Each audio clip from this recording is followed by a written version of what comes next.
Chapter 176. Breaking Waves. Chapter 176.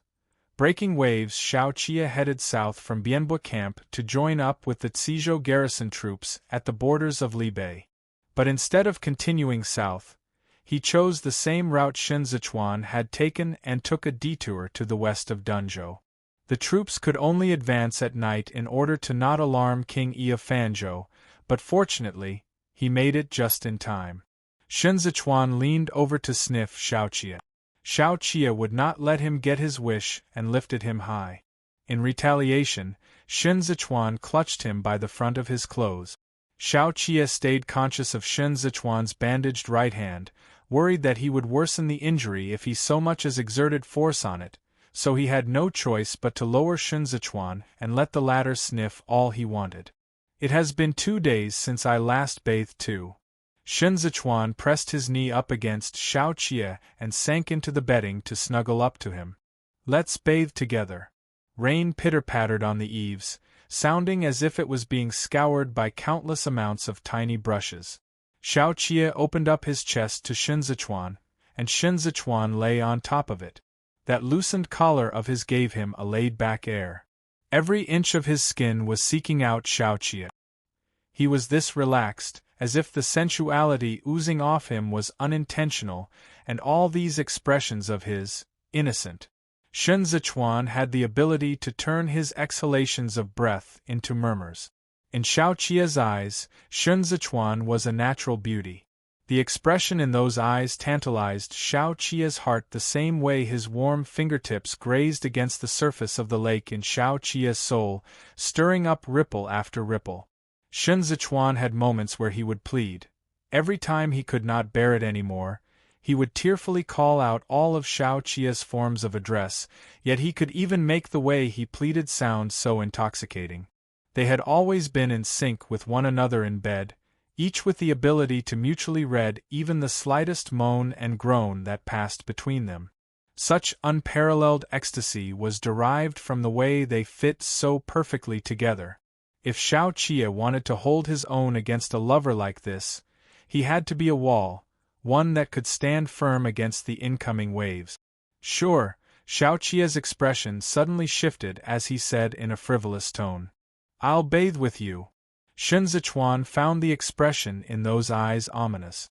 As Dunzhou was located far to the east, the days grew cold easily. The bathhouses set up within Tianji courtyard were unlike the ones in Kudu with windows. Instead, they were all sturdily built enclosed rooms. Inside, the bathing facilities were not only complete and comprehensive, but also varied and fanciful. Hot, humid water vapor would come assailing them in the faces the moment the door was opened and the bamboo blinds rolled up. Even before Shen Zichuan had been completely stripped of his clothes, he was already soaking in the water. Under the pretense of keeping his wound from contact with water, both his wrists had been bound with a waist sash and conveniently hung up on a small rack near the pool by Xiao Qie. Xiao Qie had even selected a little golden bell from the wicker basket for Shen Zichuan, which he had suspended in the air. As long as Shen Zichuan moved, the bell would ring, crisp and clear. Shen Zichuan's clothes were soaked through. He could not withstand the heat in the bathhouse, but at that moment, he was too preoccupied to care about anything else. The tips of his ears had gone bright red, the stark contrast of which made the jade earring seem particularly fair and delicate in comparison. Xiao Qie squatted before him and hoisted up Shen Zichuan's legs. "Since you can't seem to remember a word I say," a bare-chested Xiao Qie wiped the small blade clean with a handkerchief. "I'll have to teach you a lesson and drill it into you." Shen Zichuan's toes curled slightly as he called out with his eyes shut. "Xiao Sun." Xiao Qie's attention was on his hands. "Who are you calling?" The chill of the blade against Shen Zichuan jolted Shen Zichuan into opening his eyes. Shame burned in his eyes. "I hate you to death." Xiao Qie spared him a glance. "I hate you to death too." Feeling the friction of the small blade as it scraped against him, Shen Zichuan could only tremble slightly. The water was hot, while the blade was cool, and the sensation of the blade traversing every inch of him was especially distinct and clear. He could not bear it, and he could not bring himself to look down. All he could dare to do was stare at Xiaoqia. This gaze was truly too pitiful. It was the first time Xiaoqia had ever seen it, and he simply had the urge to capture the moment by grabbing a brush and painting it down without delay. He was initially still miffed, but then he suddenly started to laugh. Xiaoqia had never done something like this before. This was his first time, so he went at it very carefully and shaved all the areas that ought to be shaved completely clean. Shen Zichuan's back was still pressing against the wall of the pool, and these vastly different sensations drained him of his entire life's composure. He was genuinely in Xiaoqia's hands now, and he did not dare to move even an inch. But their surroundings were so brightly illuminated that he gasped lightly for breath in the damp mist. Condensation coated the jade earring with every rise and fall of his chest. Shen Zichuan seemed to have become Xiaoqia's jade, one that was toyed with until no ounce of privacy and secrecy remained. Xiaoqia asked, "Are you still going to stab me in the heart next time?" Shen Zichuan did not answer. Xiaoqia took another look after he was done shaving and discovered that Shen Zichuan's eyes were red through and through. He could not tell if he had teared up from the steam or frustration. Xiaoqia's heart did not soften at all. He raised his hand to pinch Shen Zichuan's cheek and proclaim ruthlessly, "For each time you get injured, I'll shave you once." Shen Zichuan felt cool and chilly down there. His eyes were brimming with tears, and the redness at the tip of his ears had already spread to his chest. Before he was done taking a breather, Xiaoqia pinned him against the wall of the pool and kissed him until the bell went swinging wildly. The rain was still falling the next day. Shen Zichuan had a rare good night's sleep. When Xiaoqia put on his clothes, Chen Yang was already waiting under the eaves. He slipped on the wooden clogs in the room and went out of the inner chamber. Instead of having Chen Yang discuss work in this room, Xiaoqia headed out onto the walkway and made his way to another room. Chen Yang followed behind him and raised the bamboo blinds to disperse some of the stuffiness inside. He turned to Xiaoqia and presented the register of names. The cavalrymen taken prisoner this time numbered 2,300 men. They are now being held in the Dunzhou prison under the watch of the Cizhou's garrison troops. Xiaoqia flipped through the book without sitting down and asked with his back to the light, "Where's Lei Jingjia?" "Dead." Chen Yang paused for a moment. "He was already killed when we dug him out from the ruins.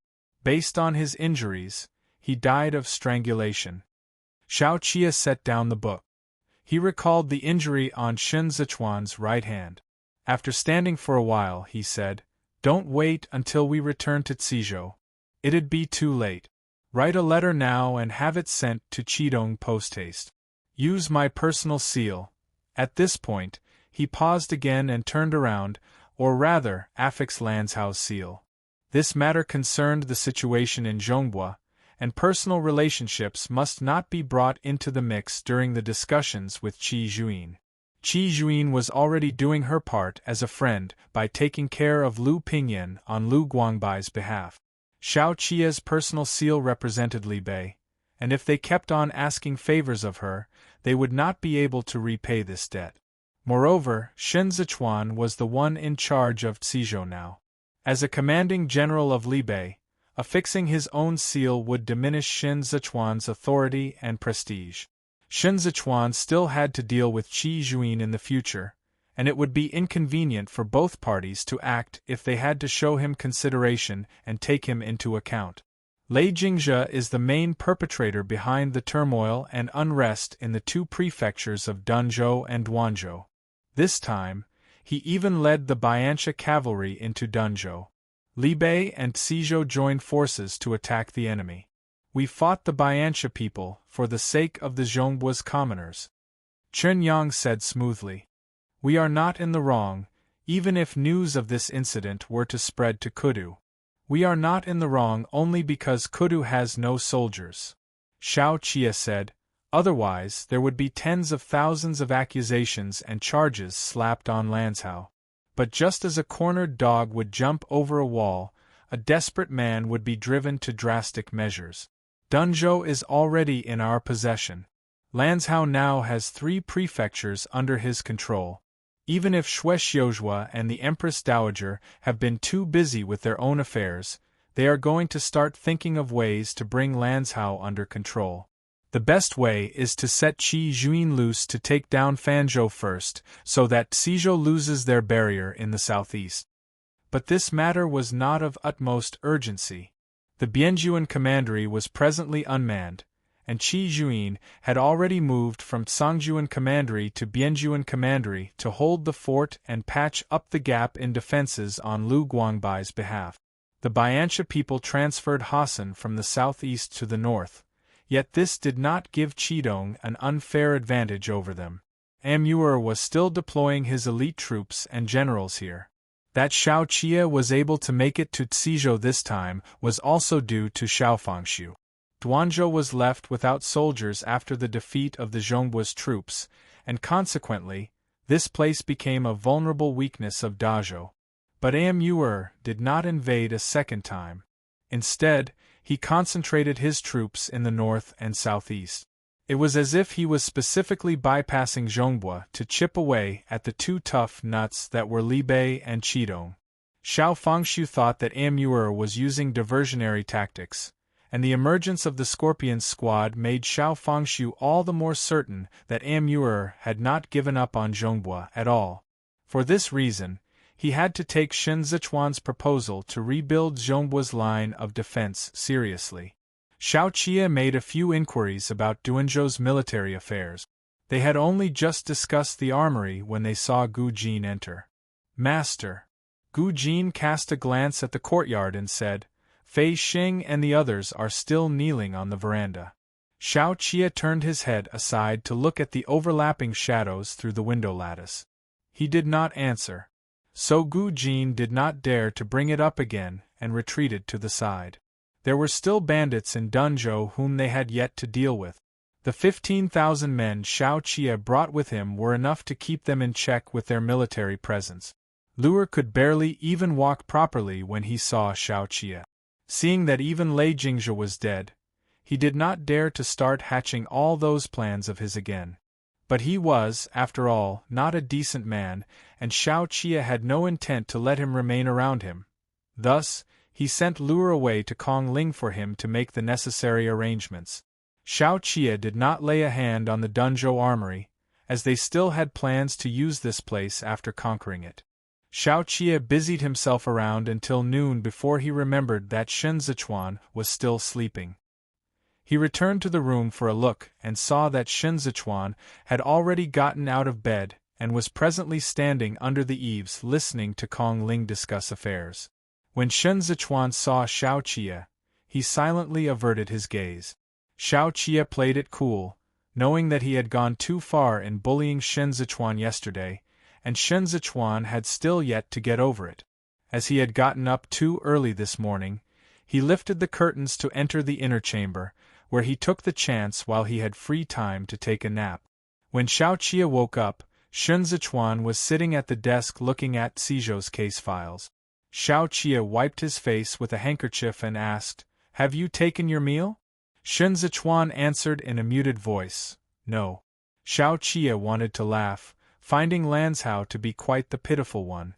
No doubt he was unaccustomed to being smooth and bare down there, although the way he sat all prim and proper was unexpectedly a little seductive. Xiao Qie sat down on the opposite side and propped up his leg before saying in a leisurely and carefree manner, "Then, let's call for them to serve up the food. We'll eat a little." Shen Zichuan set his brush down. He was about to say something when someone entered the outer chamber. Chen Yang did not head into the inner chamber. "Master, Lao Hu is here." Only then, Xiao Qie remembered that he had asked Chen Yang to summon Tantai, who over before he took his nap. There was something he had to say in Shen Zichuan's presence. He straightened up a little and said, "Let Lao Hu in." Shen Zichuan suddenly mouthed to him, "No entry." Xiao Qie gave him a questioning look, but Shen Zichuan ignored him. Outside, Tantai, who had already strode across the threshold and was waiting for Xiaoqie to summon him into the inner chamber. Xiaoqie did not understand what Shen Zichuan meant by it, so he could only say, "I called you over for a matter. I didn't mention it before in Libei, but the time is right now. Let me ask you, will you defend Dunzhou?" Tantai, who has been following Xiaoqie around all this time, so he was taken aback to hear him ask. After blanking out for a moment, he asked, "Is Master remaining in Dunzhou too?" Twisting his thumb ring, Xiaoqie said, "You had no choice when you followed me in Kudu, and you were forced by circumstance when we later went to Libei. Times are different now. You can assume sole responsibility." Xiaoqie saw Shen Zichuan making his way over from under the other side of the table. Realizing that it did not bode well, he attempted to press down on Shen Zichuan's head, but Shen Zichuan bit down on him. He felt the stab of pain, but did not make a sound. Outside, Tantai, who had clued in on the key point and was getting all antsy, so he asked, "Does Master not want me to return to Libei anymore?" The tip of Shen Zichuan's nose edged along the curves of Xiaoqie's contours. Xiaoqie wanted to draw his legs back, but Shen Zichuan was wedged in the middle, and Xiaoqie could not flip over the table and scoop the ladder up. They had not done anything last night. Xiaoqie, keeping Shen Zichuan's injury in mind, had simply fallen asleep after shaving Shen Zichuan clean. And now the hot puffs of air the latter was breathing into him were making him hard. "You are a native of Zhongbua. The trusted aides under your command are also natives of Zhongbua. We spoke about it before." Xiaoqie composed himself and continued after a moment's pause, "Back in Kudu. His tongue was slippery." Xiaoqie tilted his head back slightly and carefully swallowed back that little sigh to keep it from escaping. He was inside Shen Zichuan's mouth when he heard Tantai, who fall to his knees with a thud. The corners of Shen Zichuan's upturned eyes misted over with water from having taken Xiaoqie deep into his mouth. He raised his eyes to look at Xiaoqie in this position.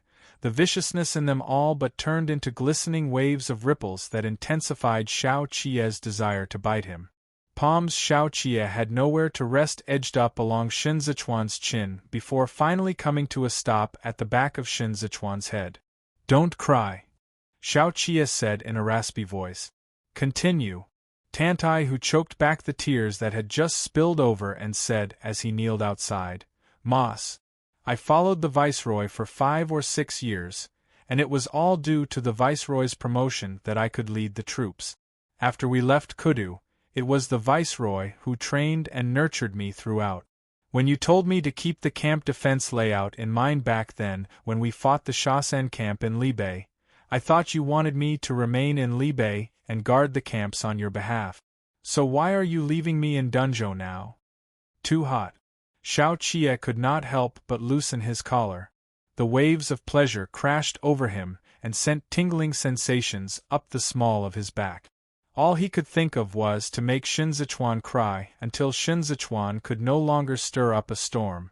Chapter 177, Torrential Rain. Chapter 177, Torrential Rain. Tantai, who was still pouring his heart out. "I have no objections if the Viceroy wants me to defend Dunzhou. I just can't bear to part with my brothers from Libei, and even more so, the Viceroy. Dunzhou is the place my eldest brother was originally stationed. I'm really—" Xiaoqie's fingers sunk into Shen Zichuan's hair. He patiently caressed Shen Zichuan's earlobe with his thumb, rubbing it until that jade earring took on a faint hue of scarlet. The window was open, and occasionally, the muffled sound of thunder would rumble. Xiaoqie paid it no heed.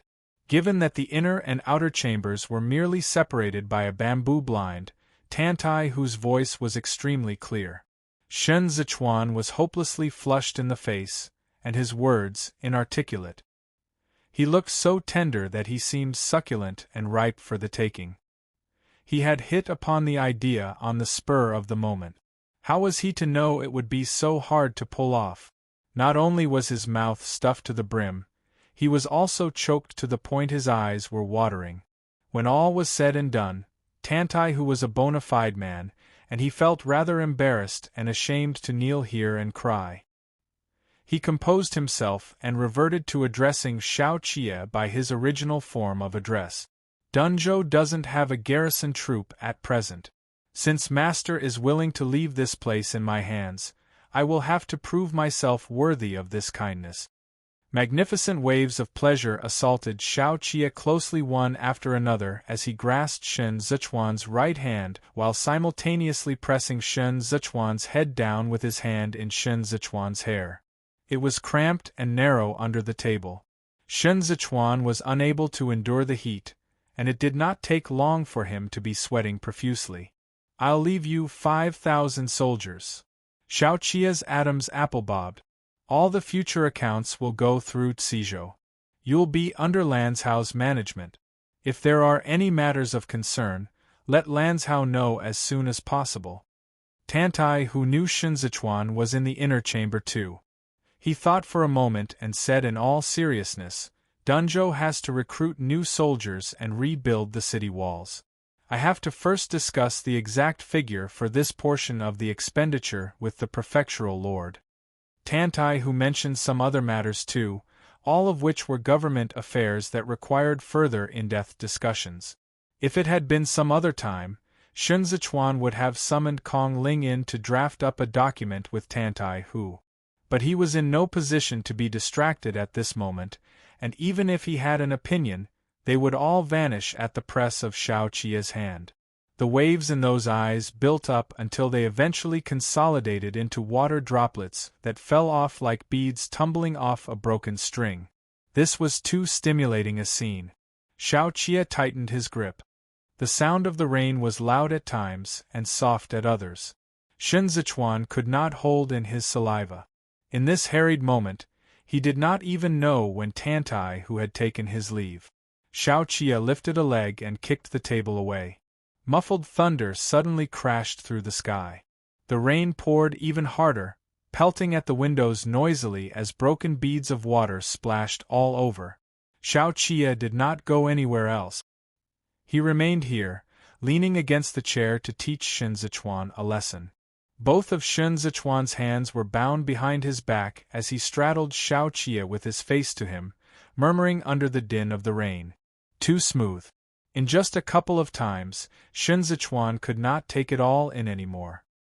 He shuddered amidst the jolts of pleasure, cutting a pitiful sight as he dirted Xiao Qie's clothes from grinding against him.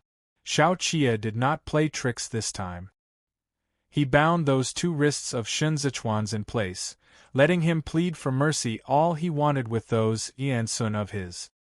He simply settled the account with Shen Zichuan, along with the interest. The rain was still falling. When the rain came to a stop, Xiao Qie fell onto the bedding and scooped Shen Zichuan over.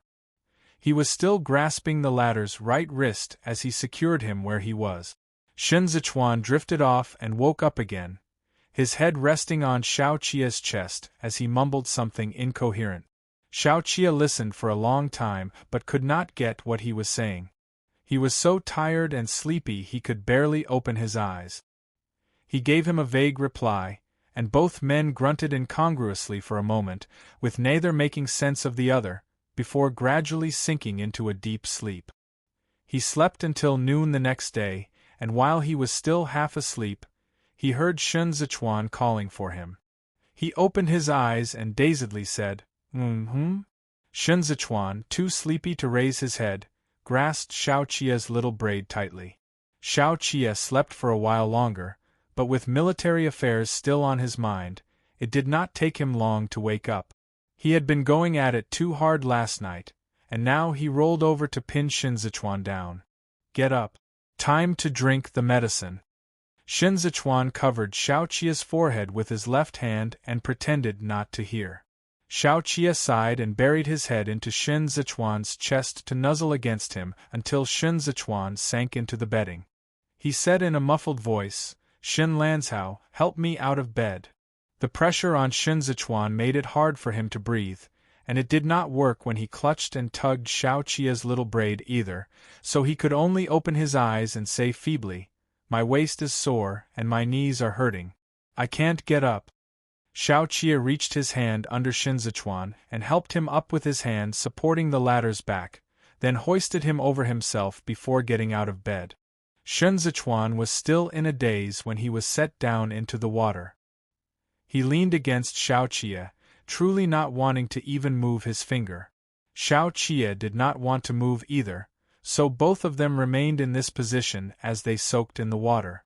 Chen Yang had already been waiting the entire morning. He heard the door open, and saw Shao Qie dressed in a clean, loose-fitting robe with wooden clogs on his feet. He let the maidservants in first. After a moment, he saw Shen Zichuan, also dressed in a loose-fitting robe, step forth in his wooden clogs. Both of them looked like they had not slept enough. "Where's Laohu?" Shao Qie said. "Call him over again later. I forgot to instruct him on a number of issues yesterday. Summon Fei Xing first." Shen Zichuan looked at the veranda. "Why is he still kneeling?" Chen Yang acknowledged the orders and took his leave to get them. Fei Xing was kneeling at the foot of the veranda when he saw Kong Ling coming in with a straw rain cloak draped over him. He bowed his head and greeted, "Mr. Tringfeng." Kong Ling removed his bamboo hat and took off the straw rain cloak, which he hung up at the side. "Why are you still kneeling?" Fei Xing answered, "Master has not instructed otherwise." Fei Xing had been kneeling here for 2 days. Even while Shao Qie was giving him the cold shoulder, he did not harbor Shao Qie the slightest bit of resentment. Kong Ling's mind cleared in understanding, and he comforted, "The Marquis and the prefectural lord spend more time apart than together, so it's inevitable for the Marquis to fly into a rage when the prefectural lord is injured. Military affairs these few days are rather taxing. His anger should have more or less worn off by now." Fei Xing hurriedly said, "As guards, we ought to be punished for letting our master get injured. I have not seen master for 2 days already, and I'm worried about his injuries." Kong Ling nodded. "Your loyalty doesn't go unnoticed by the Marquis. Wait for a while longer, and it should be your turn to be summoned." Fei Xing knew that Kong Ling must have discerned something by saying this, so he said, "I, Fei the 10th, am an unrefined man of little education. Please enlighten me." Kong Ling smiled and looked up to see Chen Yang walking towards them. He merely said, "Don't panic. Good times will follow after the rough time you had kneeling these 2 days." Fei Xing was worried that Shao Qie was going to wait until the dust had settled before settling scores with him, but then Kong Ling's words did not seem to indicate that this would be the case. Kneeling these 2 days had all but dissipated the joy he had felt earlier. He could not be sure how Shao Qie was going to punish him given what he had seen of Shao Qie's expression. Hearing himself being summoned, he hurriedly got to his feet and followed after Chen Yang. Shen Zichuan was sitting on the chair drinking his medicine, and Shao Qie was keeping a close watch on him to ensure that he drank up every last drop of it. This medicine was so bitter it made Shen Zichuan frown, but he did not dare to spit it out with Shao Qie's gaze on him, so he forced himself to swallow it. He would not even drink strong tea because he hated the bitterness. Without Ji Gang by his side, he would pick and choose his medicines. Unless he was seriously injured, like he had been in the horse carriage this time, he would never give in. Shao Qie looked at the military affairs and pushed the small plate of honeyed candies towards Shen Zichuan in passing. Fei Xing entered, paid his obeisances, and kneeled in the hall. It would not do for Shen Zichuan to stuff himself with candy in front of his subordinates, so he retracted his fingertips from the rim of the plate and put up with the bitterness. "Have the brothers' injuries been attended to?" Fei Xing answered truthfully. "Yes, they are all superficial injuries, not at all serious." Shen Zichuan said with a solemn countenance, "They should recuperate if they are injured. Exempt them from shift duties these few days and leave the night watch to Chen Yang and the rest. Those 2 brothers have to be buried with full honors. If they have family in Xizhou, take out 40 taels of silver from my account and see to the arrangements for them on my behalf." Fei Xing was delighted at hearing this, but he did not dare to let it show on his face. He hurriedly said, I'll surely carry out master's instruction down to the letter. Not anyone could carry out jobs on Shun Zichuan's behalf. Tasks like this all used to be done by Qiao Tianyao. To be able to draw money from Shun Zichuan's personal account meant that Shun Zichuan could trust him, and this trust was far more valuable than monetary rewards. Fei Xing was beside himself with joy, but upon seeing an expressionless Xiao Qie sitting at the side, he restrained himself and took his leave with his head lowered. The imperial bodyguards had put up a wonderful defense this time, and they did not turn tail and flee from the battlefield in the face of danger. Shun Zichuan was sure to reward them. Xiao Qie had Fei Xing kneel because he wanted to knock it into Fei Xing's head that as guards, they were at fault for every injury their master sustained, and that they should not forget who they were just because Shun Zichuan did not hold them accountable time and time again. At the same time, there was also another layer of meaning behind his action. If Xiao Qie were to first punish Fei Xing, then Shun Zichuan's reward later would appear all the more considerate, and Fei Xing would then have to remember Shun Zichuan's kindness.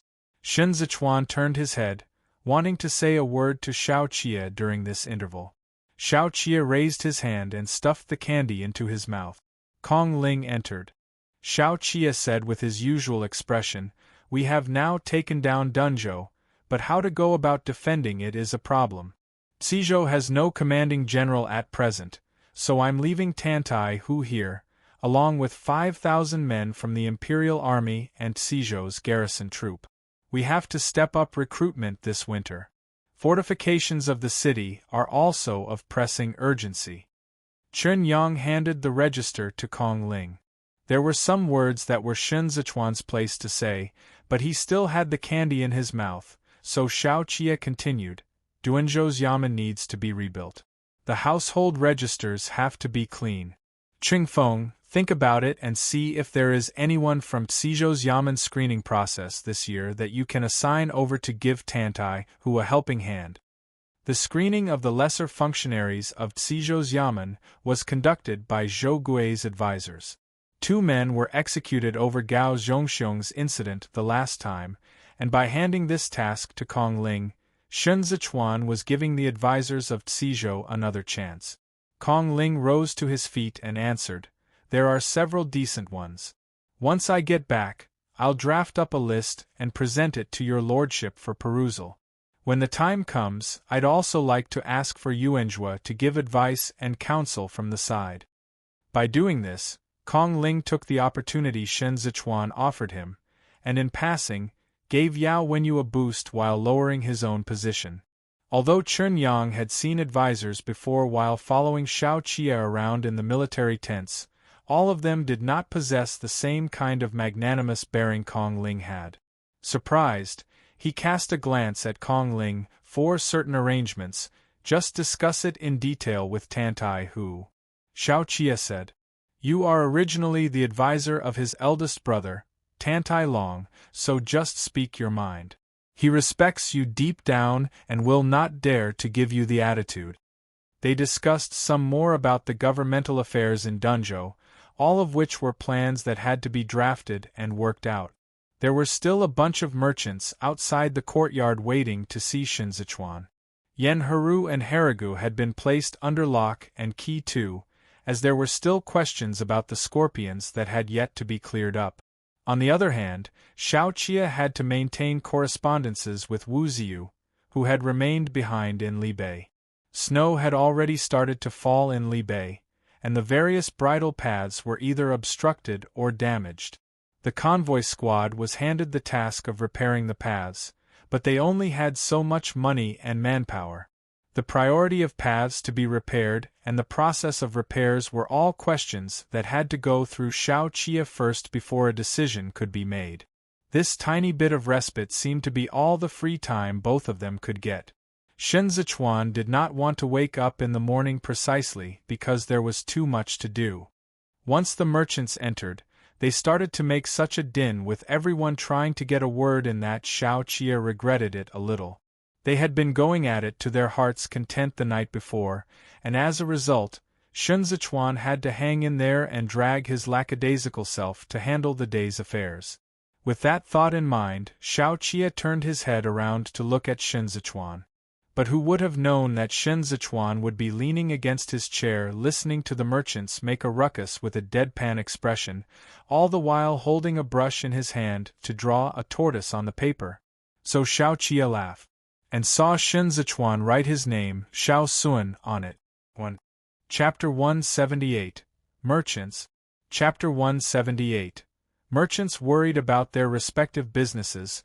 The merchants were all anxious to meet with Shen Zichuan. The hall was saturated with a cacophony of noises, with a blend of all sorts of accents engaged in conversations where everyone was talking without actually communicating and comprehending the other, much like a chicken trying to talk to a duck. Many people could not even speak bureaucratic jargon fluently without the Yen clan acting as the mediator. Yen Haru set up this small mutual market in Dunzhou, and they had prior dealings in trades like tea, salt, copper, and steel with the bandits as well as the various tribes of Bianxia. Now that Yen Haru was in custody, they were afraid that Shen Zichuan would pursue the matter. Hence, they made plans to call on Shen Zichuan together, hoping to make enough of a commotion that the law would not be enforced given the large number of violators. One Chen Yang notified the maidservants to prepare tea. Not only was the hall packed with seated people, the area at the foot of the veranda was also fully crammed with standing merchants who had come after getting wind of the news. These people, having arrived from all over the world, crowded boisterously together, making such a ruckus that the courtyard resembled a bustling downtown area. It was here Shen Zichuan sat answering. That makes sense regardless of what he heard. The din in the hall persisted until it was almost night, and still, they did not make any progress. Shen Zichuan had seemingly replied to every question, but he did not really answer any of them. He left them hanging until they were all starving and choked up with pent-up frustrations. Shao Chia headed over next door to finish up his discussion of military affairs with Tantai Hu. He stepped out to see the dark sky and the lamps lit in the hall. The merchants outside were sitting and reclining in various poses on the mats on the ground, while Shen Zichuan was still inside playing the time game with the merchants. Fei Xing lifted the curtains and stepped out. He moved over to Shao Chia and said in a soft voice, "Master asks if you are done with discussion of military affairs. If so, we can serve up the meal." Shao Chia asked, "Have these people already been dismissed?" Fei Xing answered, "Master says not to dismiss them. Let them remain here. He even invited them to stay here for the night." So Shao Chia nodded and said, "Then, let's have dinner in the courtyard next door." The merchants had all made up their minds to get a definitive answer from Shen Zichuan. At the very least, they had to see Yen Haru. Their goods were all stored at a side courtyard belonging to the Yen clan. What was to become of these goods now that the Bianxia cavalry and the bandits had retreated? Yen Haru had given them his guarantee, so the question of whether they ought to stay or leave all had to be rediscussed. But Shen Zichuan was too good at passing the buck, and did not give them anything precise. Fearing the soldiers whose presence was everywhere in Dunzhou, the merchants did not dare to have a falling out with Shen Zichuan. All they could do was suppress their anger and continue to sit here with the sole intention of dragging it on and wearing Shen Zichuan down. Shen Zichuan reckoned it was about time once he was done reading all the important affairs of Dunzhou. On seeing Fei Xing return, he rose and said to the merchants with a smile, "Gentlemen, you have been sitting here all day. We can discuss the matters again later. I've gotten my men to prepare a banquet. Let's talk about it in detail during the feast later." Without giving any explanation, he bent under the curtains Fei Xing had lifted and left. The merchants sitting inside waited for a long time, but Shen Zichuan did not return, and the maidservants did not enter to serve the dishes either. They lifted the curtains and stepped out for a look to find only familiar faces left in the courtyard. Not even a guard was in sight. The man who had smoked a few pipes grew anxious and slapped his thigh. He couldn't have run away, could he? Instantly alarmed, The merchants crowded together like a flock of sparrows and charged over to the entrance of the courtyard, where they discovered the doors were completely sealed. Someone said in horror, "Don't tell me they are planning to silence us? That won't do. Your lordship, we are all decent businessmen with documents endorsed by the local authorities." Upon hearing the pounding on the door, Fei Xing, who was outside, hoisted his blade over his shoulder and said, "What nonsense are you all spouting? His lordship is inviting all of you gentlemen to have a rest in the courtyard. Weren't you people unwilling to leave? Then just sleep here." The merchants hollered, "We want to see his lordship." Fei Xing sneered and said, "Haven't you already seen him today? My master stayed inside with all of you gentlemen for half the day." As he spoke, he sent someone to move over a chair for him. He sat down facing the door. "We have checked all of your goods, and the copper and steel among them are all strictly prohibited by the government. It's not going to be that easy to retrieve them. It's a state of extreme unrest everywhere now." The man who had been smoking earlier stood on tiptoe to lean over the crack of the door and quibbled, "It's all too easy to get our hands on a few batches of goods, but we only did the trade this one time. We are all honest people." Fei Xing did not beat around the bush with them. He raised a hand to take the book and said as he flipped the pages, "Know what I'm holding in my hands now? It's the book of registrations from the Yen clan's pawnshop, with detailed records of the goods every one of you imports to Dunzhou every month. It is all down in black and white, so it can't be fake, can it?" The merchants within whispered to one another, wiping their sweat and flicking their sleeves as they crowded together again. They made such a din that Fei Xing could not make out what exactly they were saying. Eventually, that man craned his neck and shouted through the door, "Tea has long since ceased to be prohibited. Hey, I'm a tea trader. Open the door.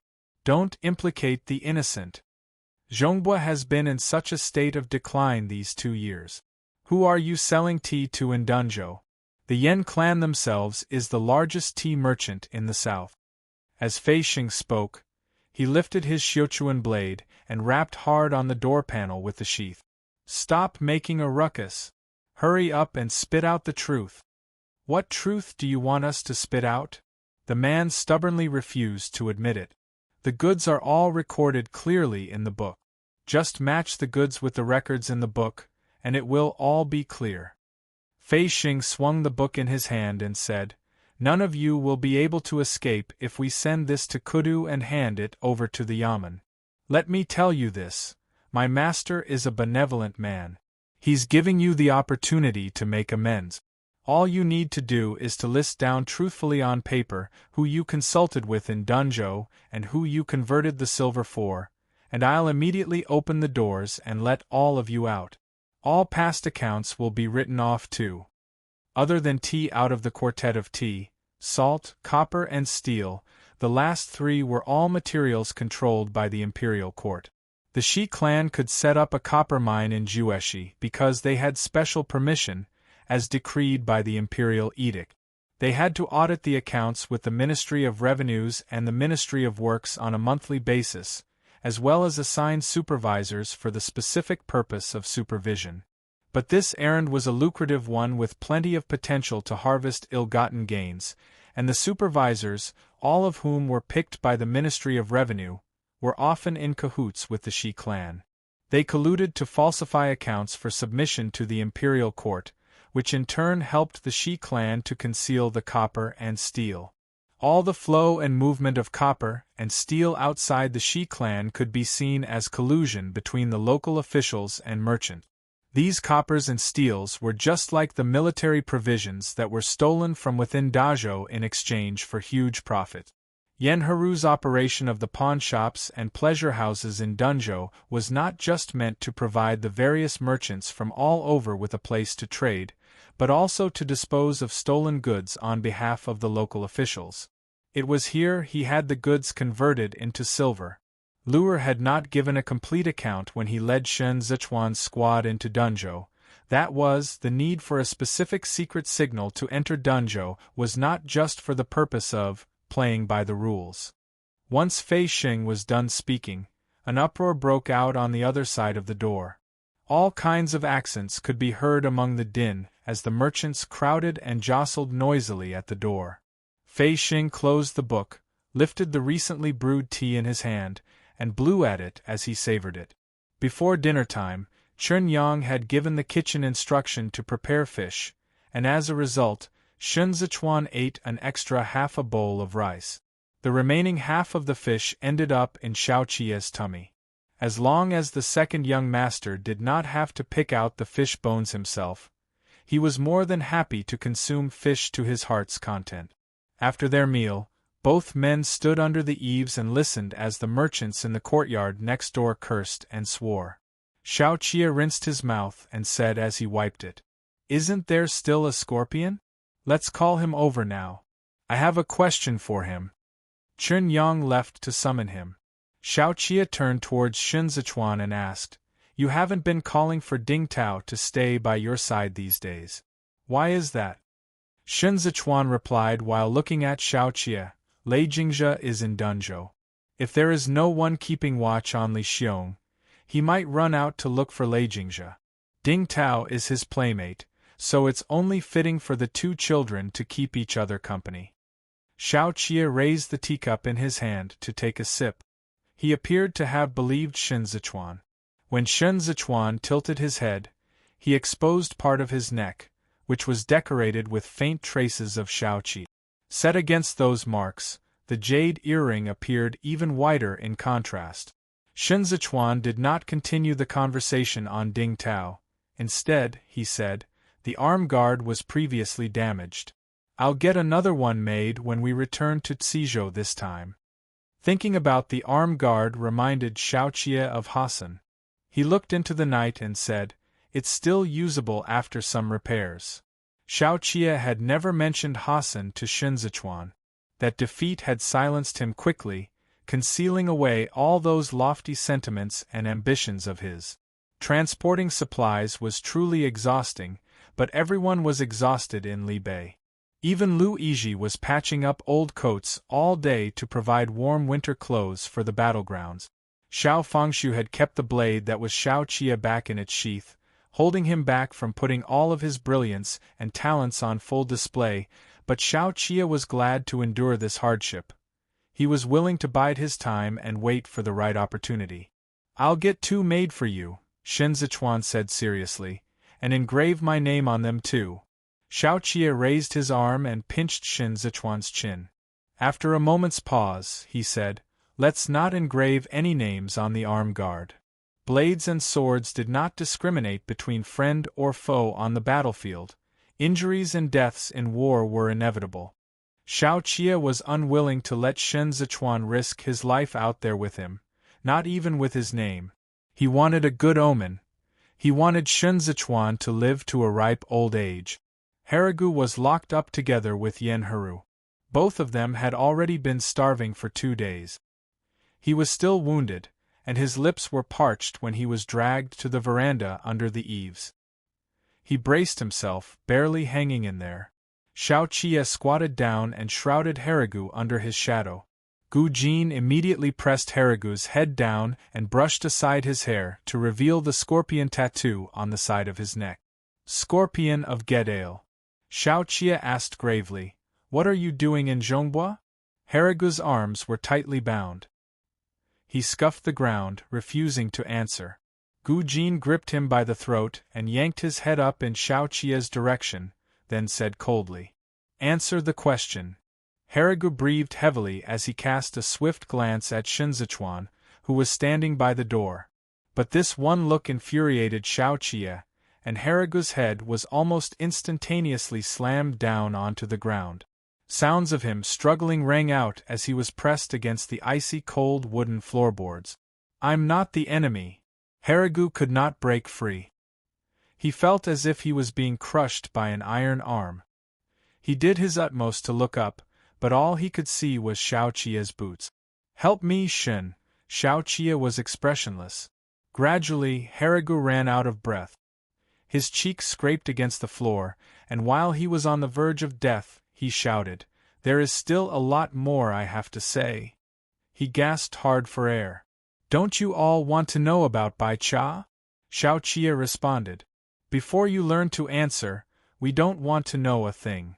Haragu felt the strength of the pressure being exerted on his nape. He strained to push his head back against that force. Sweat trickled down his temples as he choked out, "I Zhongbua, cough, cough, to flee for my life." The two fingers on Shun Zichuan's right hand started to throb with faint pulses of pain. He strode a step closer and stopped next to Haragu. 3 days ago, you told me that you called me a son of Gedale because Bai Cha split you people up. Haragu swallowed his saliva with difficulty and gasped heavily. That's correct. It's because Bai Cha split us up, that's why you exist. Shun Zichuan frowned slightly. Xiao Qia let go abruptly, and Haragu took in huge gulps of air. Gu Jin lifted him up. He was all covered in grime as he took a moment to take a breather before blurting out, in the Biantia tongue, Gedale means light. This was the name Bai Cha gave it. Your mother's story is a long one, so if you don't mind, give me a drink of water first. I swear to you that every word I say is the truth. Chapter 179, Woman. Chapter 179, Woman. What Lei Jingzhe had said about Bai Cha being a promiscuous whore in Gedale was, in fact, a lie, because Bai Cha had never set foot in Gedale. She was in full bloom for a very brief period of time, with half of her life spent in Duanzhou. 30 years ago, when the king of wolves, Xiao Fangxiu, was still herding horses at Luoxia Pass with a stalk of grass in his mouth, and when Amur was still an eagle slave along the banks of the Chaosha River, Bai Cha had already been sold to Duanzhou. The thought that they could later go on to be capable of making waves and stirring up a storm several years later had never crossed the boys' minds, but the girl was already well aware of the kind of path she was about to embark on. Suiqing was Bai Cha's madam. She was in the prime of her life then, with twin peaks voluptuous, and as fair as snow when she bent over. Even just by leaning against the door, she could command all the attention of the men passing by. A woman with a sharp, discerning eye for discovering gems, she picked Bai Cha out from a bunch of girls and raised her. Back then, there was no Li Bei, and the north was dominated by the Hanxi tribe. 2 sides of Duanzhou were surrounded by enemies, and it was very close to the various Biantia tribes, which lay east of Chaosha River. It was here the bandits found a way to make money. They snatched women from decent families and conspired with the Yamen to forge household registrations, then sold a portion of them to the pleasure houses in Duanzhou. The rest were taken to the other side of the Chaosha River, where they were sold to the various tribes of Biantia. It was tough going for Suiqing's business, and being crowded out by the competitors in the same trade irked her. She used half of her life savings to feed and train these girls. She invited a teacher to teach them the 4 arts of music, chess, calligraphy, and painting in the hope that she could hold her head high when they were ready to serve patrons. Of the girls, she was the most exacting of Bai Cha, and true to her expectations, Bai Cha did not let her down a few years later when she went on to become number 1 in the establishment. Do you know what kind of people had the highest number of deaths on the banks of the Chaosha River at that time? Haragu waited for a moment, but no one responded to him, so he answered his own question. It's the women. When the bandits were at their most rampant, their numbers could hit nearly 10,000. They wandered on both ends of the Chaosha River, exchanging women for money. Even if the abducted women managed to escape by sheer luck, there was no way they could ever return home again. Later, the various tribes threw us to Gedale. Haragu said. At the same time, they also cast away a few women who were no longer needed. Sometimes these women would walk back on foot, but it was tough for them to be accepted back by their parents. These women had lost the proof of their household registrations, which made it difficult for them to return to Dazhou. Even if they managed to, their parents and siblings would refuse to open the door and welcome them back. They were better off dead than alive. If they were by any chance pregnant, then they were guilty of the most heinous crimes. Not only would they be beaten up upon returning to their hometowns, but they would also even be burned to death. Haragu pursed his parched lips and said, "My mother was a girl from Dengzhou. She was sold by the bandits to the Qingshu tribe, and from then on, she became a captive of the Qingshu tribe's leader. He not only forced himself on her, but even gave her to his younger brother before his death. This buddy, in turn, gave her to another man during a banquet. She was passed on from tribe to tribe in Biantia. Eventually, she fled with me. We went through untold hardships to make it to Duanzhou. Happily enough, her registration was still intact, and the Yamen still had her missing person case open. She was leered at and verbally abused, but we eventually returned to Dengzhou, where her younger brother took us in. The cussing of the merchants next door diminished. It was already late at night now. Sitting under the eaves, Haragu drank up that bowl of water and continued, "My mother was very happy, and she did much to supplement the family income. We stayed there for half a month. Then, one night, she was once again loaded into a carriage and sold to Duanzhou. Haragu's mother was wounded. It was a wound unseen, a wound called woman. She received training in the pleasure quarters in Duanzhou. There was no longer another way out for her. Being alive proved to be torture. Haragu could swear on his life that his mother was a harmless and kind woman. She met Bai Cha in Duanzhou. Haragu wanted to look at Shen Zichuan, but having learned his lesson, he looked at Xiao Qia instead. You would never have guessed that Bai Cha was the guardian spirit of the banks of the Chashi River. Suiqing's continuous expansion of the establishment buildings was, in fact, Bai Cha's idea. Having gained the power to supplant Suiqing, she set up a sufficiently strong network in Duanzhou to take in these women and children. Bai Cha did not fight alone. She merely took the lead in lifting that veil of curtain. They hid among the debauched scenes of carnal pleasure, contending with the unending night. This war was a soundless one fought in the quiet, one in which Bai Cha realized that acceptance was but a drop in the bucket. It was not easy to get registered in Duanzhou, and there was no garrison stationed outside the city. The sanctuary Bai Cha provided could not surmount all those obstacles either. She was a bird trapped in a vessel. Heaven would not help, but some people ought to pay the price. Haragu lifted his eyes and said slowly, and so Bai Cha set her sights on the bandits. She wanted the bandits to be the first in line to be punished. The Zhu clan was deeply involved with the bandits back then. Their backing was actually the reason the bandits were so lawless in Duanzhou. Lei Jingzha's mother was called Xiao Yinliai, who married into the Zhu clan of Duanzhou. She once tactfully persuaded her husband Zhu to send troops to suppress the bandits, but to no avail. That year, Shen Wei left Kudu, and the provincial administration commissioner of Zhongbua evacuated. Shen Wei was conferred as the Prince of Jianxing, and Bai Cha decided to marry him.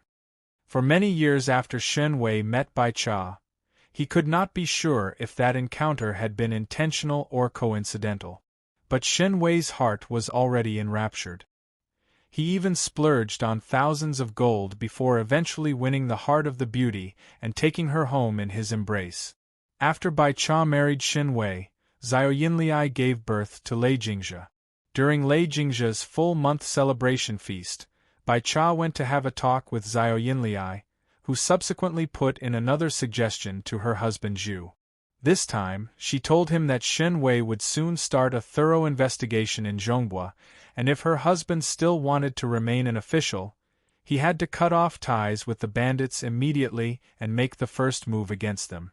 Not long afterward, Zhu submitted a document to Dunzhou and gave Shen Wei an account of every crime the bandits had committed in Dunzhou. He shoved all the blame onto the bandits, and followed up with a request for Shen Wei to send troops over to wipe the bandits out. Shen Wei agreed. He needed to prove his usefulness to Kudu. So Tantai Long deployed his troops and joined forces with the Duanzhou garrison troops to fight their way across the Chashi River to destroy the bandits' trading grounds with the various tribes of Biantia. But as I have mentioned earlier, the bandits had fallen in with the Liaoying tribe, and their remaining men temporarily retreated to the desert. The spies the bandits left behind in the Duanzhou Yamen wanted to find out the reason behind Zhu's betrayal, and after several attempts probing into it, they noticed Xiao Yinliai. Subsequently, she fell out of favor, and a mere few years later, she passed away from illness in the Zhu clan's backyard. With that, Lei Jingzhe fell out of favor too. At this point, Harigu pointed at his neck. That's why I say that Lei Jingzhe is our brother. The first time he came to Gedale to look for us was to seek help. He probably knew what Xiao Yinliai had done, yet he still wished to become a bandit. He told me he hoped we could join forces to get back at Zhongbua.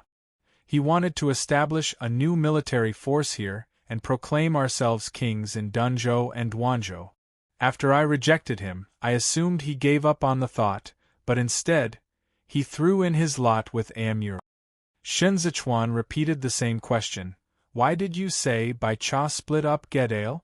After Amur rose to prominence, he sought to maximize his resources to the fullest. He asked us to join him as the iron hammer that would oppose the Libai armored cavalry. Because of this, Bai Cha changed her mind. She wanted to reclaim all of Gedale back into Dazhou. At her behest, we resisted the Hanshi tribe's attempts to conscript us. We would no longer be their slaves. A group of us retreated to this side of the Chasher River to stand with Mother. Amur refused to give up, but back then, Gedale had already been torn in two. Harigu pointed at himself. The Zhongbua faction led by me and the Baianxia faction led by Jida.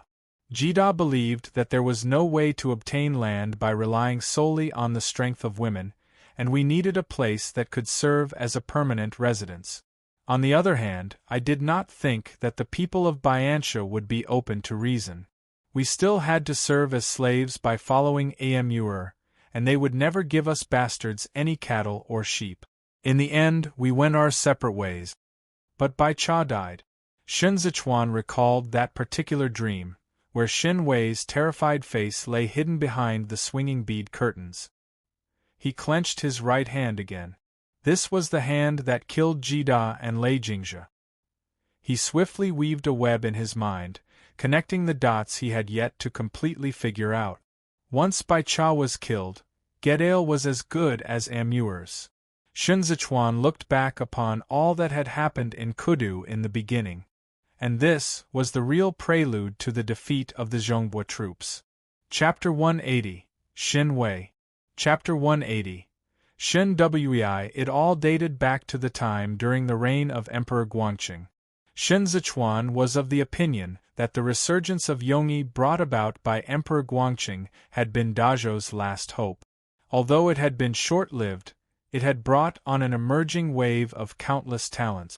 The reign of Yongyi was an era of the rise of wise and virtuous men. It was a period that signaled the revival of Dazhou. At that time, Kudu was ruled by a strong, decisive emperor who was at the peak of health. His civil officials included Qi Huilian and Hai Liangyi, and his military generals counted Qi Xiu and Xiao Fangxiu among the lot. These virtuous men of superior capabilities had all followed a sovereign. All of them possessed the same dream, and the resurgence during the reign of Yongyi was a ray of light, a glory these people jointly created. Amur, who was once an eagle slave, stood on the banks of the Chasher River and gazed across the turbulent river, where the Dazhou he saw was an impregnable behemoth. The 12 tribes of Baianxia were helpless when faced against such a Dazhou. Their strongest Hanshi tribe was repeatedly beaten back by Xiao Fangxiu in the north. Once winter came around, cattle and sheep that had frozen to death were a common sight everywhere. At first, Amur led the Liaoying tribe to leave the banks of the Chasher River just to find a land where they could survive. His brothers all starved to death in the snowstorm. As the Liaoying tribe was small and weak, Amur had no choice but to lead his tribe to live a vagrant life in the desert. In the process of roaming, he saw the mutually destructive infighting among the 12 tribes of Baianxia. The Huiyan tribe, a small and weak tribe just like the Liaoying tribe, could not survive being trampled upon by the strong tribes, and so they left the desert and defected to Xiao Fangxiu. but Amur had enough of shackles and fetters. He did not believe that the sacred falcons the heaven bestowed upon them were born to be slaves. He did not want the mercy of the strong at all. He only wanted to stand on his feet. Amur rose to power in the desert. He was still an eagle slave when he defeated Sud of the Hanshi tribe and married Sud's younger sister, Serena.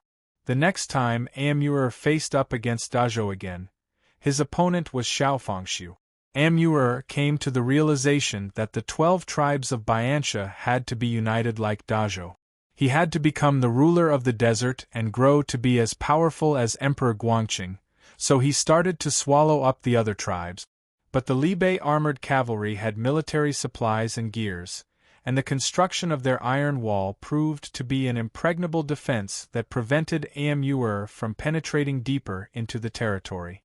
In all those times he crossed swords with Xiaofangshu, he discovered that Emperor Guangqing was already old, and Dazhou was no longer as vibrant and flourishing as it had been a few years ago. It dawned on him that there was more than this one way to defeat Dazhou. Gedale proved to be an opportunity when he set his eyes back on the banks of the Chasha River, and Amur decided to use the scorpions of Gedale to dismantle Dazhou's defenses. Bai Cha was the immovable force that stood in Amur's way in Gedale. But exactly what kind of method did Amur employ to kill Bai Cha? Why do you people still want to live in Gedale? Xiao Qia propped up his arm. Given that Bai Cha had set up a safe haven in Duanzhou, because of the implementation of the census registers. One Shen Zichuan thought of Qi Huilian. This was a brick wall. That's right. The majority of the women didn't have a household registration. During the times when Zhu colluded with the bandits, they reported many deaths in the name lists they sent to Kudu in order to cancel these women's record. Even if a small number of the women's families were still around, they would end up being sold away by their brothers at home, just like my mother. Harigu felt a little downcast. The courtesans led by Bai Cha were limited in their power, and to resolve the issue of the household registration, the majority of them married the lesser functionaries of the Duanzhou Yamen.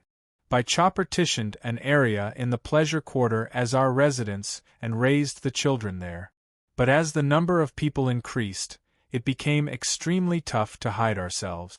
The hardest part was children like me, whose appearances were so conspicuous that it was of no use even if we were to get the household registration papers. Unable to see the light in Duanzhou, we lived off the women's savings in the backyard of the courtesans' quarters. Later, the bandits were suppressed, and Gedale gained a period of peace. It was at that time we returned to Gedale. When Amur was rallying the scorpions together, he promised to give us land, as well as cattle and sheep. Jida believed him. I couldn't stand up to the pursuit of the Bianxia cavalry, so I could only return here once more.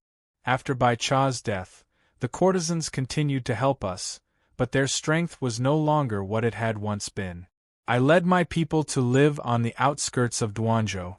A few years later, Amur launched a surprise attack at the Chasha River's line of defense, and Zhongbua no longer came under the jurisdiction of the Yamen. That was the time I entered Zhongbua, where I lived until now. Harigu's mouth was parched from all that talking. Chun Yang poured him another bowl of water. Harigu said his thanks in a small voice and held up the bowl with both hands to drink it all up. The timing is just right. Xiaoqia looked at Shinzichuan. Amur got his hands on the scorpions after Bai Cha's death and had them divided into black and white. The white scorpions passed him information from within Dazhou, and the military defense map was just one of them. During the reign of Xianda, Jueshi was hit with a calamity, and Hai Liangyi traced the account books and called for Hua Xiqian to account for it. To make up for the state treasury's deficit, Hua Xiqian asked the officials from the noble clans who were in collusion with him for money. He didn't get it, Shen Zichuan said with certainty. Hua Xiqian resold the Hua clan's fields and houses to Shi Hongxian during the 3rd year of the reign of Xianda precisely because he did not get the money he wanted from the noble clan officials. But the deficit was too huge a sum, and the Hua clan had no way of making up for it. Then the Zhongbua troops' defeat happened. Xiao Qie frowned. The route taken by the Biancha cavalry in carrying out their surprise assault was deeply ingrained in Xiao Qie's memory. They once analyzed it back at the Plum Blossom residence. The destination of the Biancha cavalry back then had been Jueshi. If there were white scorpions hiding among the noble clans, Amur should have known that Jueshi was already out of food at that time. Xiao Qie silently drew a couple of strokes on the ground. After a moment's pause, he said, Jueshi isn't easy to defend. It was a risk for Amur's cavalry to invade deep into Dazhou. The strength of the Biancha cavalry of that time was their use of resources obtained from the battles to sustain themselves in the war. Too, they were incapable of defending the cities. If their goal was still Jueshi, then this route is a straight path to their own demise. They would end up facing a three-way siege in Jueshi. What if the officials from the noble clans who were involved in the military defeat case wanted Amur dead? Shun Zichuan covered up the military sketch Xiao Qie drew and said out of the blue, there was no one to hold them in check, and Amur couldn't control them. They wanted to treat Amur like a dog the same way they did Shen Wei. They could have lured Amur deeper into the territory than taken him out with the combined power of 3 armies. This would have completely turned the case of military defeat into a case of Shen Wei's collusion with the enemy. That would mean that the noble clans were not aware of the existence of the white scorpions. Enlightened, Xiao Qie tossed away the branch. They thought they could manipulate Amur. Both parties had their own ulterior motives, and each had their own goals in this game. Perhaps Amur had pretended to be a fool from Biancha. He did not reveal the card up his sleeve, and the noble clans did not even have a clue that there were white scorpions among them. Amur seized the opportunity and took advantage of the situation to ambush Zhongbua. It was as he had originally planned. What he desired was not one instance of victory, but to completely bring about Dazhou's collapse from within. He succeeded. The Zhongbua troops' defeat was a crucial node that signified the absolute end of the resurgence during the Yongyi reign. Due to the Zhongbua troops' defeat, Dazhou underwent a radical change internally, starting from the 4th year of the reign of Xianda. Hailiangyi thus embarked on the path of openly opposing the noble clans. Together with Xue Xiuzhua and the others, he launched an investigation into Hua Xiqian for as long as 6 years. Li Bei was forced to send in Xiao Qie as a hostage, thereby sowing the seed for the insurgency that would later go on to occur. The Empress Dowager also cleared out the imperial court during the reign of Emperor Guangqing. With everyone deeply mired in internal strife, the Zhongbua troops' defeat became the pebble Amur used to test the path ahead. Perhaps he had not expected Dazhou's collapse to come about this soon, but this pebble hit right on target. It was the straw that broke the camel's back. We thought Shen Wei killed Bai Cha. Harigu piped up again in the solemn atmosphere. He was possibly influenced by the remaining bandits, who poisoned his mind until he saw Bai Cha as a spy from Biancha. Shun Zichuan lowered his gaze to stare at his right hand in contemplation. If that's the case, Xiao Qie said, Shen Wei didn't collude with the enemy. Then, all his actions during the reign of Xianda make no sense. There was no scouring Shen Wei's guilt clean, because he cowered back from battle and fled, then collaborated with his lawful son, Shun Zhouji, to hold a banquet to strangle Tantai Long, who advocated war, to death. He did not only retreat, but also asked the military officers and generals to do so along with him. The 6 prefectures had been handed over on a silver platter, and this was what Xiao Qie despised most about Shen Wei. Why did Xiao Qie try every means possible to take the remaining soldiers from the Zhongbua garrison troops under his command when he later took over the imperial army? Precisely because it was too humiliating. These soldiers suffered the infamy of cowering away from battles. 40,000 people died in the Chashir sinkhole, yet they had no chance to fight back. It was with the thought of setting the Zhongbua soldiers led by Tantai Hu back into Zhongbua one day that Xiao Qie took to heart what Tantai Hu had said that day. The humiliation of our nation has yet to be redressed, and the feuds of our families have yet to be avenged. He who has owned the debt shall collect it himself. Think about it the other way around. Shen Wei's face repeatedly appeared in Shen Zichuan's mind. He muttered, "It will make sense once it's reversed." Harigu did not understand what he meant. The voices from the merchants next door had already quietened down. In the momentary silence under the cold, forbidding moonlight in the courtyard, Xiao Qie raised his hands to drape the cloak over Shen Zichuan's shoulders. Since the noble clans did not know of the existence of the white scorpions, then they could only rely on their own abilities to contact Amur. Shen Zichuan gathered his cloak around him. And there are only 3 places where they could reach Amur: Libei, the Bianjuan Commandery, and Duanzhou. I once interrogated Ji Lei back in Kudu, and he said that Shen Wei was sent to Zhongbua because the noble clans wanted him to intercept and sever the connections between Libei and Qidong. Perhaps he wasn't just sent there to play watchdog, but also to get in touch with the various tribes of Bianxia on behalf of the noble clans. Harigu's blood ran cold as he said, "Then wouldn't that mean he married Bai Cha as a test?"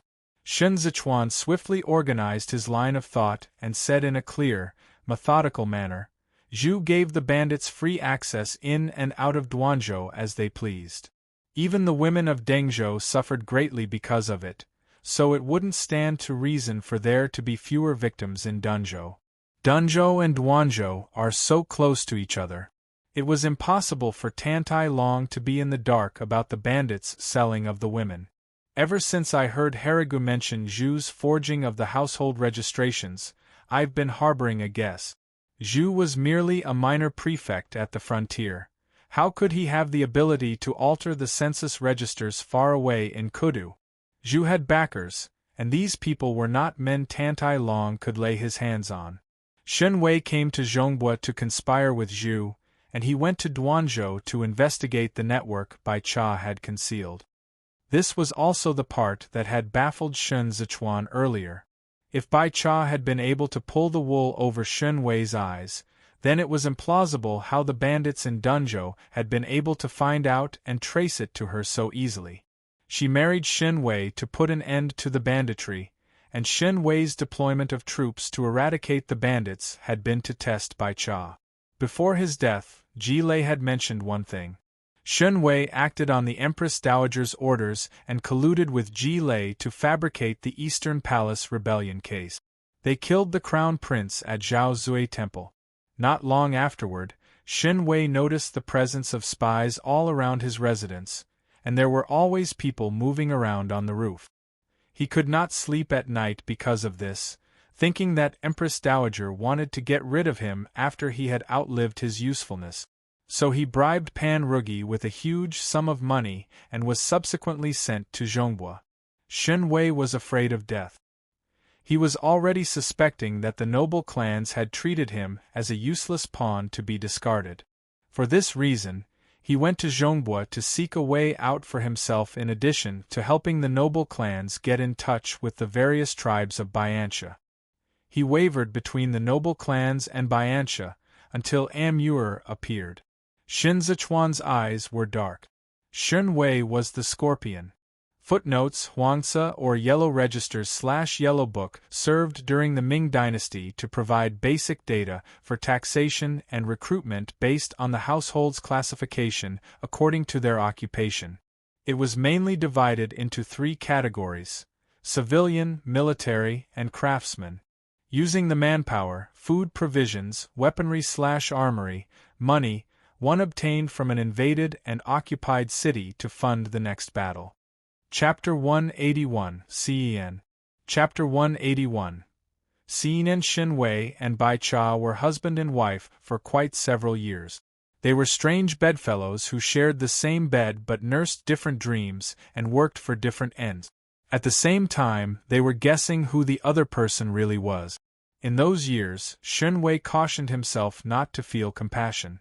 They had a son, and Bai Cha decided on Zichuan from among the exquisite gems of names. They did as customs dictated and held a banquet, where not the slightest trace of killing intent could be found in their eyes when they looked at each other. It was as if they were really in love. Shunwei was a child of common birth born to a concubine. He endured plenty in the past, but he eventually walked out of it to become the noble clan's blade. He thought he was sharp enough, and to prove his loyalty, he even dared to kill the crown prince. But he soon discovered the futility of it, for he was destined to be cast aside once again. The noble clan's officials who were in power scorned him. He was just a nobody struggling on the other end of the natural chasm between them. Shunwei sometimes sat in the courtyard and watched Bai Cha play with their son under the eaves, and he would mistakenly think of themselves as a perfect match made in heaven living in conjugal bliss. There was a brief period when Shunwei lost himself in the thought, because the expression in Bai Cha's eyes was too sincere. So sincere, he thought he was the man Bai Cha admired and adored the most when she fixed that gaze upon him. But these were all shadows of the past, fleeting and ephemeral. Shunwei would always acknowledge the fact that he was a scum. Shunwei did not want to be a dog for the rest of his life, and Bai Cha was one of the chains. When Shunwei was once again faced with the choices presented to him as he stood before the fork in the road in front of him, he hesitated for only a moment before ending her. He was a blade, who eventually stabbed himself bloody. Shun Zichuan resembled Bai Cha so much that Shunwei only wanted to kill him. They were not father and son, they were a testimony of an insignificant relationship. The incriminating handle against Shunwei was in Shun Zichuan's eyes, and this made Shun Zichuan's gaze on him too much for Shunwei to bear. But Shunwei did not kill off Shun Zichuan, even though the thought of throwing Shun Zichuan to the pack of wolves had crossed his mind countless times. Shun Zichuan was the son of Shunwei and Bai Cha. He had 2 strains of cold, detached blood coursing through his veins. For this, Shunwei drank to his heart's content. He kept this son, then tossed this son out. He taught Shun Zichuan nothing. This was his revenge. Revenge against Bai Cha and against Shunwei himself. But Chen Yang broke the silence and asked carefully, if Shunwei became a scorpion before the military defeat, then why would he set himself on fire? He had already accomplished his mission when the Biancha cavalry set foot in Dunzhou. His only chance of survival was to continue to follow Amur east. Shun Zichuan could not figure out why. This was also why he did not believe Ji Lei at first. He did not have the slightest bit of a clue as he did not understand Shunwei. He could only say, I can't figure it out. If the Prince of Jianxing's manor was still standing, we could perhaps find some clues from it. How many people do you have? Xiaoqia asked Haragu. I can't tell. On seeing the expression in Xiaoqia's eyes, Haragu deflated and said, 800. Only 800. There were initially over 1,000 those few years, but it isn't easy to spend life in hiding all over. Many of them left one after another. You hijacked Lei Jingzhe's military supplies and gears before. Shun Zichuan said, but you sent them back. With the attention of the guards on him, Haragu slowly raised his hands and said innocently, I have no land. I live in a small alley in Dunzhou. These military gears are too heavy for me to hide them. We only have 800 people. But this wasn't what the 800 of you thought when you hijacked the military supplies, Gu Jin thought. My mother said before, Haragu said in all seriousness, that things must always be returned to their rightful owner. These military gears didn't belong to me to begin with. Showing no mercy, Xiaoqia casually exposed Haragu. Might as well say that things you have no idea how to use must be returned to their rightful owner. Haragu put on an "that's exactly it" expression. What did Yen Heru give you to make you go all out for him like this? As soon as Shun Zichuan tilted his head, Xiaoqia knew he was going to start negotiations. Haragu said in all sincerity, he's good-looking. Shun Zichuan found that this Biancha scorpion was actually pretty good at putting on a mask. He appeared to be rather gullible and easily deceived, but in truth, he was a sly one. Shun Zichuan asked, What do you want by throwing in your lot with me? Some promises, Haragu said.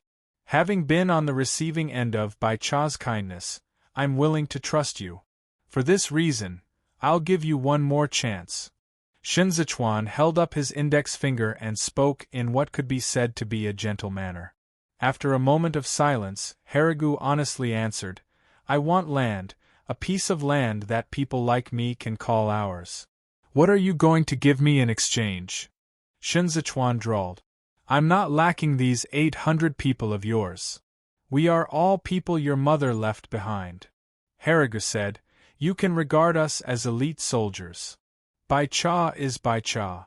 Shinzichuan said, I've never shown you and your people any kindness.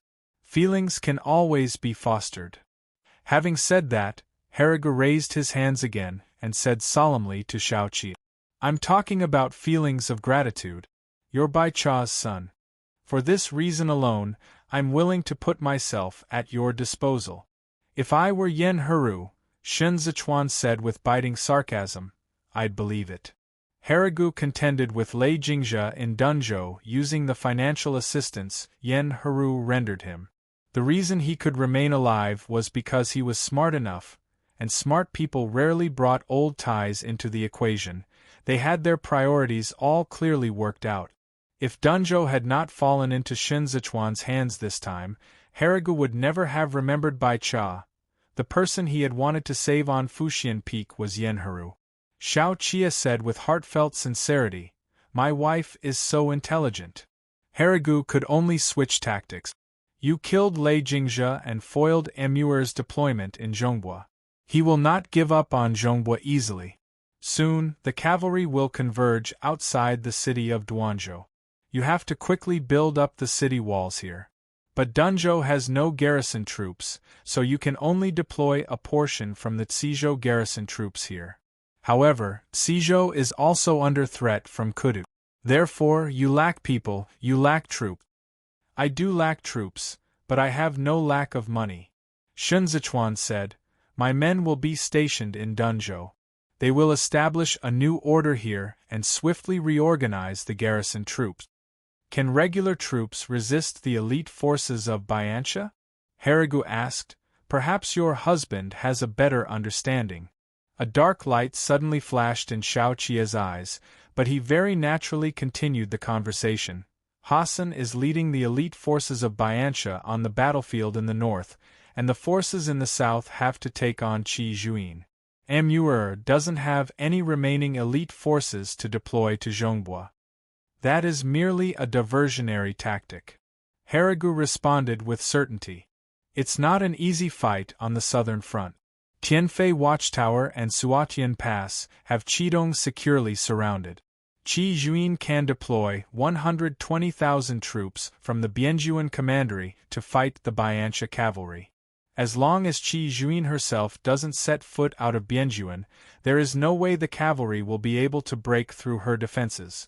Emuer's stretching of the battle line this far is simply a ploy to confuse the Libei cavalry. His goal is Zhongbua. That was right. This was Xiao Qia's guess too. Emuer established a unit of scorpions, yet he hid them here without immediately putting them to use on the northern battlefield. This was his scheme to catch his foes off guard. Lei Jingzhe's infiltration into Dunzhou was a ploy to occupy the area without any noise, as well as to allow the Biantia cavalry to swiftly ambush the Libei camps down south. Hassan would be swapped over. Xiao Qia guessed. Hassan's departure from the battlegrounds in Libei would imply that the Scorpion unit had taken over his position. The Libei cavalry must think of a way to resist the iron hammers before this happened. Simultaneously, Shinzichuan had to establish Zhongbua's defenses before then, or they would all fall prey to the onslaught of attacks by Biantia. Before I leave Dunzhou, I want to meet your 800 men. Shinzichuan ended the night's discussion. Then we'll discuss the other matters. Shinzichuan rested his head against Xiao Qia's chest amidst the cool night breeze. The medicine on his right hand had been changed. Xiao Qia had bandaged it very carefully, and before they retired to bed, he had taken Shinzichuan's wrist into his grasp. Neither of them spoke. It was as though they had both fallen asleep. Xiao Qie stroked the back of Shen Zichuan's head, staring at the ceiling as he mulled over matters. Shen Zichuan opened his eyes. The profits Yen Heru earned from grains in Zhongbua are money made off the misery of others. We can get him to make reparations with the warm winter clothes that Li Bei is lacking this time. Are you planning to squeeze him dry? Xiao Qie released his hand to cup Shen Zichuan's cheek. He whispered, Lanzhao. The merchant's goods this batch can be transported over to the mutual market in the winter to be traded with the Huiyan tribe. Shen Zichuan gazed at Xiao Qie, who was close within his reach. Once winter comes, the trade route will be fully opened up. Then it looks like I'll have to wait until next year to get married to you. Xiao Qie laughed. That's too long, Shen Zichuan replied softly. I'll ask the Prince of Li Bei for your hand in marriage during the Spring Festival one this year. They silently shared a kiss. Shen Zichuan sank into the crook of Xiao Qie's arms, and Xiao Qie turned over and lowered his head to press against him. Enveloped by that gaze of his, Shen Zichuan reached out with his fingers to caress Xiao Qie's cheek. With the case of the Zhongbua troops' defeat unraveled, the primary issue Shen Zichuan faced was not only the threat of the cavalry from the east, but also how he should naturally progress to stand on his own feet under the stain of Shen Wei's name. As long as it was Shen Zichuan's banner they were flying under, the Zhongbua troops' defeat would remain a shackle. During my time in Duanzhou, I thought that if there ever came a day when I grew up, I would change my family name and take on Shifu's family name to become a Ji. Then I'd be a squad commander in Duanzhou, just like my big brother. Shen Zichuan glided his fingers along gently.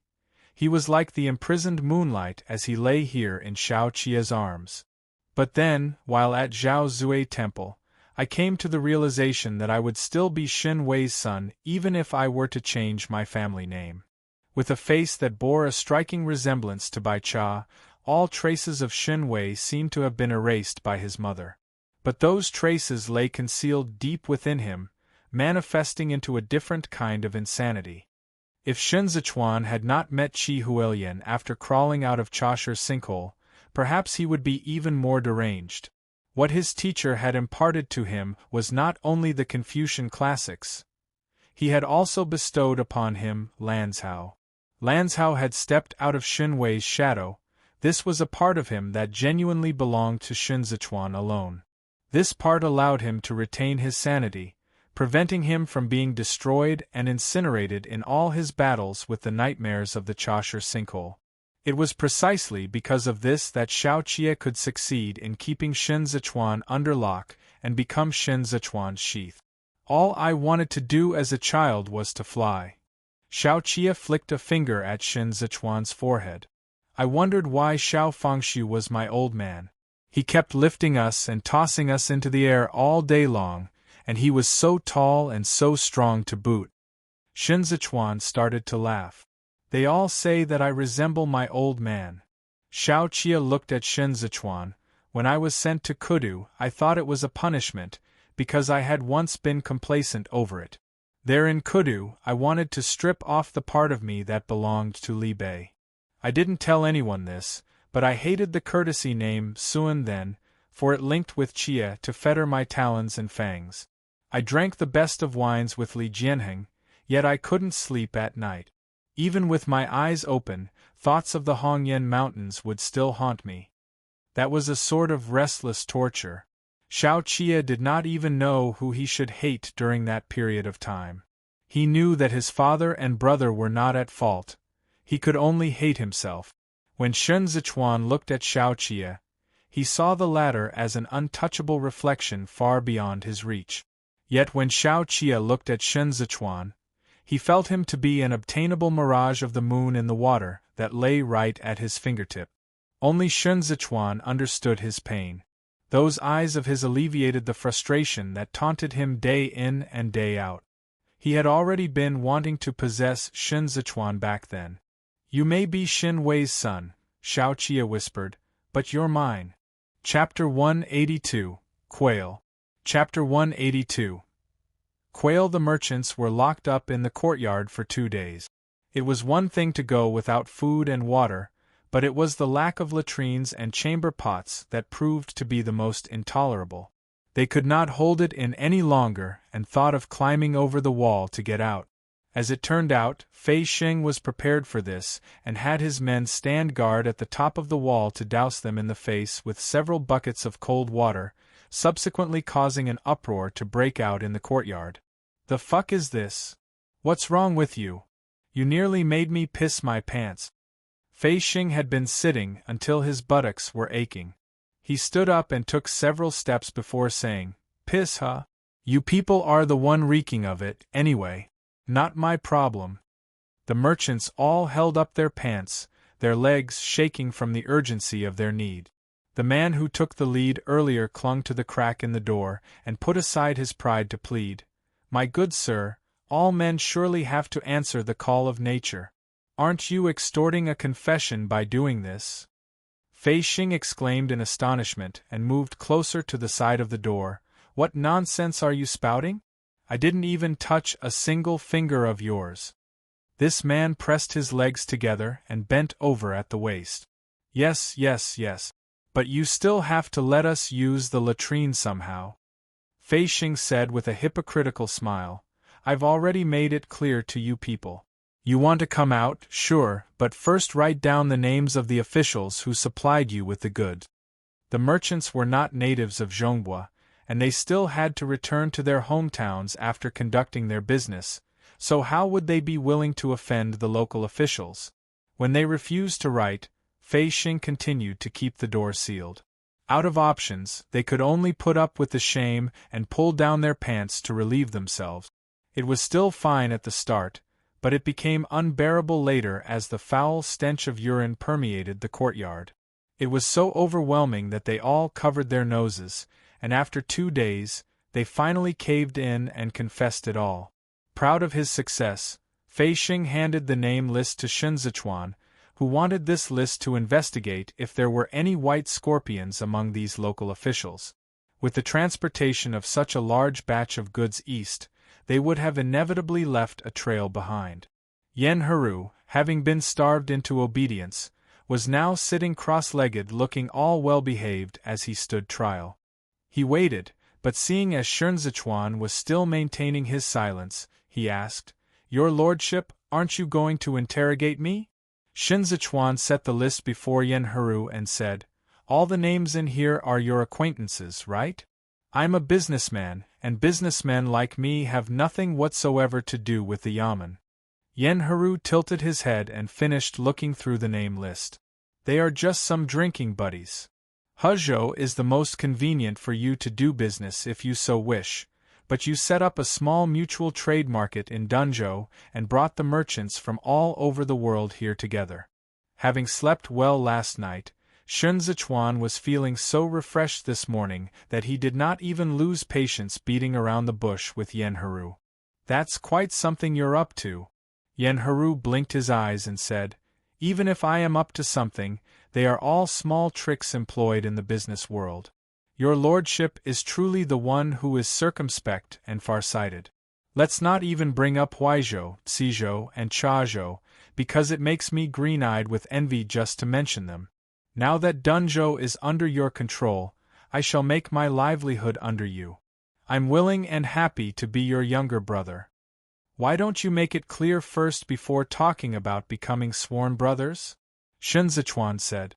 These local officials embezzled official goods and handed them to the merchants to be transported here, where they then sold the goods to the various Bianxia tribes through you and used this as an opportunity to have the goods converted into money.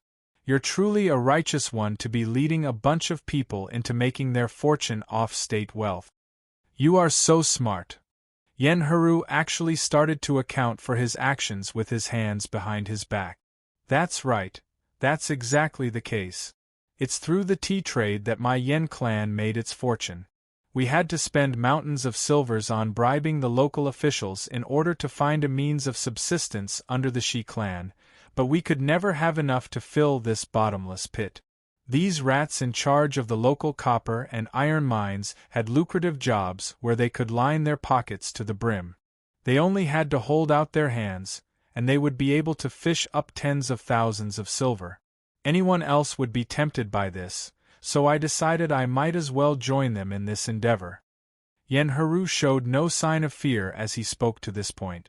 All the business he had successively engaged in was all capital crimes punishable by execution if he had been reported to the authorities, but he had still gone ahead with them, and he had even become rather seasoned at it. But I'm not the one who is providing Amur with copper and iron. Yen-Haru bared his canine tooth and smiled at Shinzachuan. Your lordship's interrogation of me today is because you've found out that these are all but small batches of goods that are completely incapable of meeting the requirements for the Scorpion's equipment, right? Shinzachuan did not respond. All the transactions that pass through my hands are recorded in black and white. Your lordship, having conducted your investigation to this date, should have already known that I'm telling the truth. Tired from sitting cross-legged, Yen-Haru shifted a couple of times.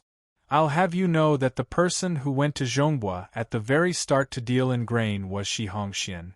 After Shi Hongshuan's death, all the Shi clan's shops fell into Shinzachuan's hands. The reason why he ordered Guqingqing to stay still in Jueshi was to keep a tight watch on Shi Dan. He understood the Shi clan's current accounts like the back of his hand, and he was aware that Shi Hongxian was the one dealing in grains in Zhongbua after the 4th year of Xianda, although it was directly resold to the Yen clan by the 5th year of Xianda.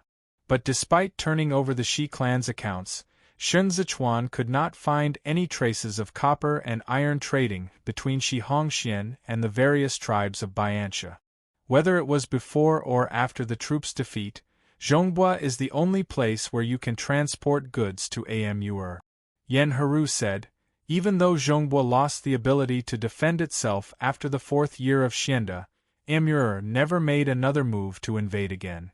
By now, it should have already dawned on your lordship why this was the case, right? To transport goods. After the 4th year of Xianda, not a single one of the provincial administration commissioners deployed to Zhongbua from Kudu lasted for long. Replacements were a frequent occurrence. Initially, Shinzachuan had thought that it was due to the severity of the banditry, but upon arrival in Zhongbua, he quickly learned that this was not the case. At the very least, Lei Jingzhe had not been that influential at the beginning of the 4th year of Xianda. Afterward, he thought about how thorough Hai Liangyi had been in transferring Jiang Qingshan over to Kudu after he became the Grand Secretary. He had Jiang Qingshan reside temporarily in Kudu while waiting for the confirmation of his appointment then, and he had done it all so that he could send Jiang Qingshan down to Zhongbua to change and turn the situation there around. I truly want to fraternize with your lordship. Yen-Haru said, come on, let's do this together. Hezhou was still transporting grains to Kudu last year. Shinzachuan was in no hurry to answer. He looked at Yen-Haru. You have money and grain. Why aren't you throwing in your lot with Shuexiuzhua? He is working in collaboration with an equally powerful ally in Jueshi, Jiang Qingshan. No reason for him to let you do as you please. Yen-Haru curbed his smile and said, I want to too, but this man only wants my head. Shinzachuan asked, Shuexiuzhua is checking your accounts? Not just mine, he's also looking into the Shi clan's accounts. Yen-Haru said, this man is a fearsome one. He can't tolerate corruption, and he particularly doesn't care about sentimental ties at all. Yen-Haru was loath to deal with people like Shuexiuzhou for a very simple reason. He was afraid of Shuexiuzhua.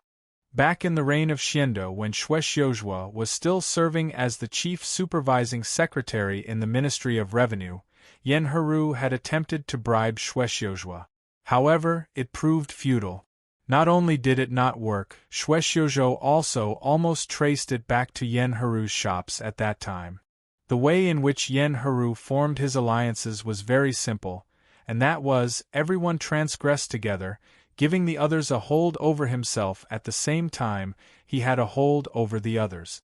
Shinzachuan did not continue Yen-Haru's thread of conversation.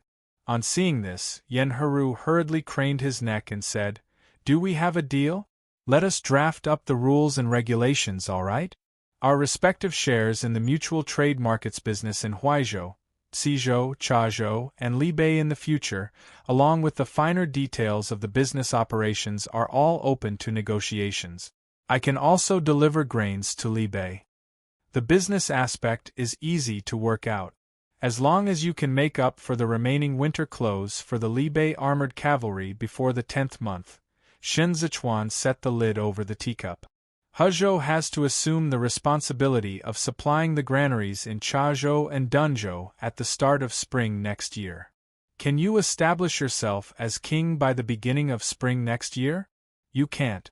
In that case, my grains in Hezhou are still subject to requisition by Kudu, and I'll have to transport them to Qidong as military provisions. The internal abacus in Yan Heru's mind was clicking away at high speed as he made his calculations. Qi Juin is the commander-in-chief of the Qidong 5 commanderies, and she's just over the banks of Hezhou. I don't have the troops to obstruct her. When the time comes and she doesn't receive the provisions as scheduled, she will come after me first and foremost. Never mind if it's just me, but if it implicates your lordship, then Cizhou will be beset with a crisis. Shen Zichuan was well aware that Yan Heru had his own schemes in mind, and so he asked, "So, your point is?" Yan Heru's eyes lit up. "How about this? When spring comes next year, the supply to the granaries of Chazhou and Dunzhou will be jointly borne by Hezhou and Cizhou. I'll take the lion's share. Isn't that honorable enough of me? As for the portion of provisions owed to Qidong, I'll personally head to Baimazu via the water routes on the west side to purchase them. I have old acquaintances there, but the consumption of money to bribe my way through the checkpoints is too high. I have to figure out a way to make up for it over the winter. How about your lordship waive the tariffs for the merchants who have registered at the Yen clan's pawnshop and let them trade what they've amassed on hand at the mutual market in Libei?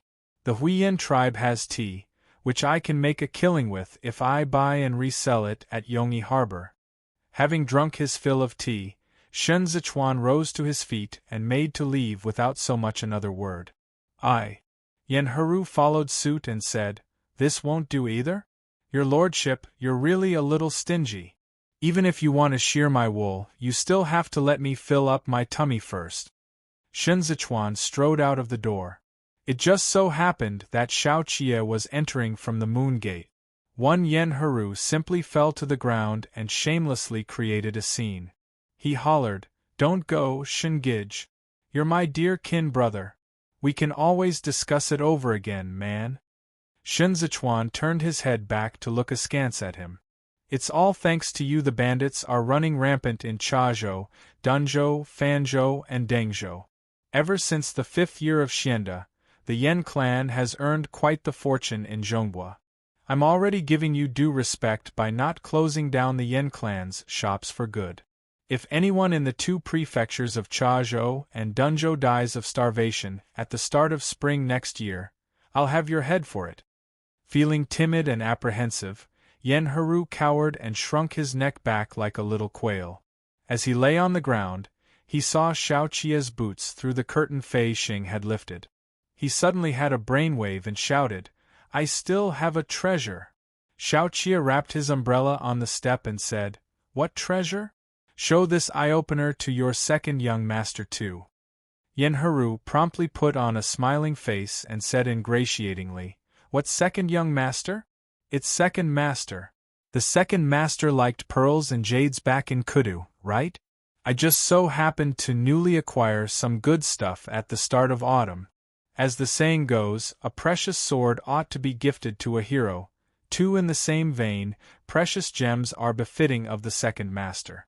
I've long wanted to pay a tribute of respect to the second master."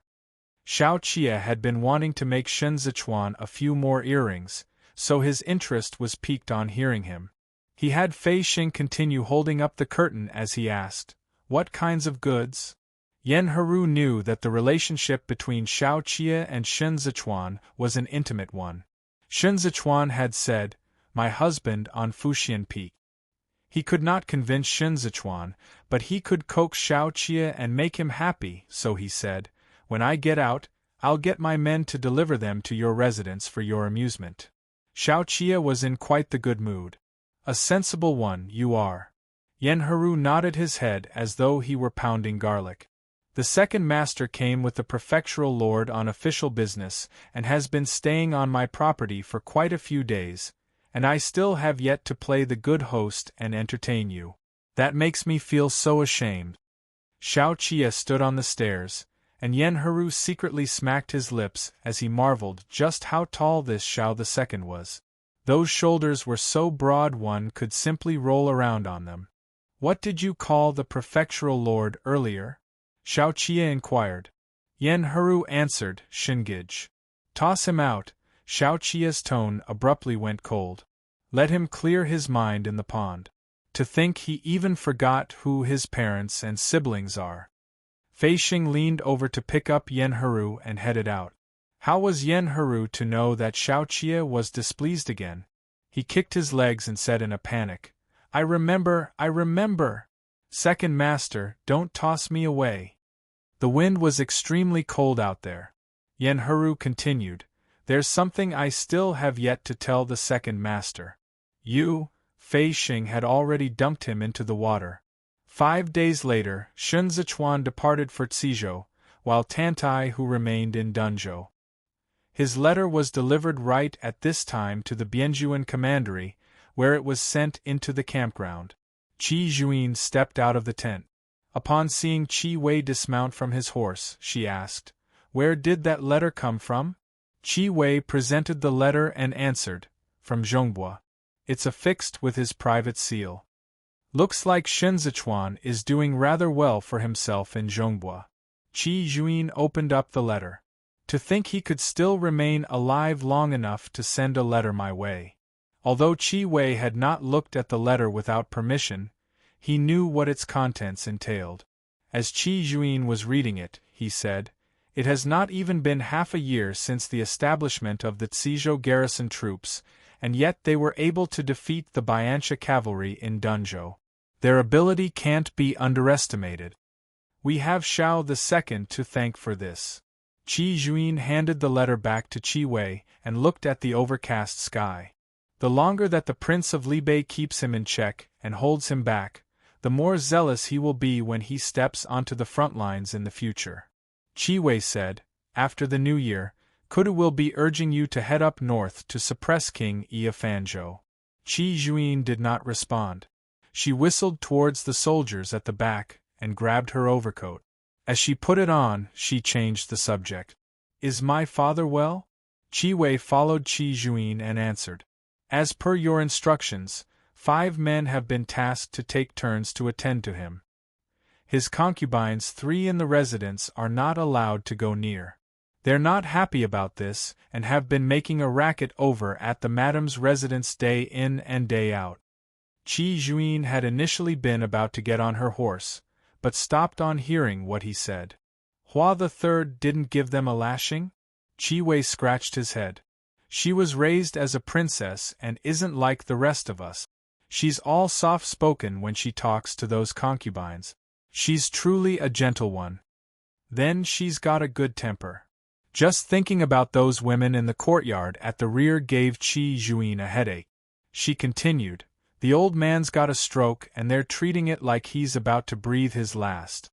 They kept clamoring all day long about splitting the family properties, even harping over that golden chamber pot of his." Qi Wei said, "They're scared of you." Qi Juin was irate. "Do I not feed them?" Qi Wei replied awkwardly, "Well, you've been watching their accounts and deducting their rouge allowance." Qi Juin had nothing to say to that. This was a rotten debt. For the past few years, Qi Juin had drained her personal funds empty in order to make up for the shortfall in the military salaries and provisions of the Qidong's garrison troops. The remaining 4 camps could rely on their garrison troops to cultivate the lands to mitigate this burden, and the granaries were in abundance in all the years there was no war. But the Bianjuan commandery could not do the same. Lu Guangbai had emptied out his family assets for the troops in Bianjuan, as had Qi Juin with her dowry. When the military provisions for the Bianjuan commandery were discovered to be rotten half a year ago, Qi Juin had borrowed money from merchants to make up for the difference. She had initially saved enough to pay off the debt, but then, the wedding between Hua and Qi took place soon after, and to marry Hua Xiangyi into the family, the Qi clan's finances had been utterly exhausted. The amount of money these concubines spent every month was alarming. Just the amount spent on rouges and powders amounted to a couple tens of thousands of taels. By making the decision to deduct this amount, Qi Juin might as well have stirred the hornet's nest. She had riled her father's concubines into a sobbing mess in the rear courtyard then, all baying to complain to Qi Xiu. Qi Wei knew of Qi Juin's troubles and spoke up. "What if we discussed it with the madam?" Her dowry. Qi Juin cast a swift glance over, and Qi Wei, aware that he had spoken out of turn, immediately sank to his knees. Without looking at Qi Wei again, Qi Juin got onto the horse. "Deploy Hongying back, say it's on my order. If anyone dares to get rough with Hua III, tell Hongying not to stand on ceremony with them, and just have them tied up and sent over directly to me. She did not marry far away to Qidong to help me make up for the deficit or to become the punching bag of my father's concubines. She has Qi Xiu's name plastered all over her, and she is the rightful madam of Qidong that I traversed 800 li to welcome. Bullying her is akin to bullying my old man, and bullying my old man equates to bullying me. So on that note, don't you dare have any designs on the little maiden, you hear me?" Footnotes: an opening in a wall separating different courtyards within a residence or palace. It's also known as a moon gate. A play on, give a precious sword to a hero, gift rouge powder to the fairer sex, i.e., give gift according to the recipient Inyang, which means maternal aunt, is also a term of address for the concubines of one's father. Military troops, mostly in border regions, who carry out garrison duties and farm crops to supply the border garrisons with grains. Chapter 183, Inseparable, like fish and amp, water. Chapter 183, Inseparable, like fish and amp, water. Ji Gang was feeling lonely at home with Shen Zichuan far away on his trip and Ding Tao and Li Xiong both absent. All he could do every day was to brew some tea and take a stroll with his bird. His culinary skills were exemplary, so he took care of Yao Wenyu for Shen Zichuan. He was nothing if not meticulous, and in half a month, the color began to return to Yao Wenyu's complexion. When the weather was fine, Qiao Tianyao would accompany Yao Wenyu out to bask in the sunlight. He had collected quite the number of old books, which Yao Wenyu read in the courtyard. As Yao Wenyu's mobility was limited, Qiao Tianyao helped him wash up before bed every night. But there was one occasion where Qiao Tianyao noticed the reddened tips of Yao Wenyu's ears while wiping him down and came to the realization that the latter had never looked him in the eyes in the bathhouse. It was only during such a time that Qiao Tianyao could find back that unpolished jade yuanjua from the 4th month in spring. They did not actually converse much. Besides voicing his thoughts during discussions, Yao Wenyu spent his usual time sitting in idleness. He kept vigil by the chessboard, contemplating his moves every day. It was not uncommon for him to hold on to a book for an entire day, with the page he was on in the morning still the same page when he closed the book at night. Sleep did not come easy for him. Both his legs were not wholly numb. Instead, they hurt every single moment. It was only when Qiao Tianyao was playing the zither that he would feel a tad better. Sleeping to the murmurings of the zither felt to Yao Wenyu as though he were sitting in a drizzle with his eyes closed. Qiao Tianyao cut back a lot on his drinking nowadays, and he had shaved his stubble clean. He was spending even more time lying outstretched in his chair with his arms behind his head, staring out of the window in a daze. From his occasional observations of him, Yao Wenyu found that the way Qiao Tianyao was set against the snowy mountains and dense fog beyond the window made him appear so very tranquil. It was as if all the tempestuous vicissitudes of the martial fraternity had been banished from his memory, turning him from a vagabond wanderer into the pine beneath the moon. Yao Wenyu had never addressed him by the name of Qiao Tianya. Qiao Tianya was someone who needed a refuge where he could brush the wanderlust off himself. He laughed and cursed in his state of intoxication, executing his swordplay as he pleased and to his heart's content, and when he sobered up, he was a solitary shadow from which an aura of frost emanated. They seemed to be like two broken pieces of jade that had encountered each other to mutually make up for what the other lacked, and, in doing so, pieced back together those bygone days of free-spiritedness. Fanzhou has been a lot quieter lately. Gao Zhongxiong sat by the fire and warmed his hands. King Yi should have already gotten the news about Dunzhou. He must be terribly on edge now. The army has to pass by the north of Fanzhou on their return journey. It's only natural for King Yi to be afraid given how close the army is. Zhou Gui said as he sipped his hot tea. I can't understand. Gao Zhongxiong said. Fanzhou is surrounded by enemies on all sides. King Yi's haste to rebel and establish himself under his own banner seems more like he's in a rush to court death. King Yi claimed himself to be the great progeny of Fanzhou. He not only renovated the original yamen of Fanzhou but also brazenly scoured for beauties in Fanzhou in the name of choosing his consorts. Zhou Gui lamented. Rather than say he wants to join in the fight for the imperial throne, you might as well say he just wanted to make merry while he can. When King Yi first established himself, he had not expected Shen Zichuan to move that quickly. Huaizhou, Cizhou, and Chazhou severed all possibilities of him expanding his territory northwest. He was not as tough as Shen Zichuan, and he did not have as many talents under his command as Shen Zichuan did. He initially rose in rebellion because he could no longer put up with the bandit. The people he had led were all his neighbors. At present, the military commander he had appointed in Fanzhou was a butcher, and his civil officials were all elderly gentlemen.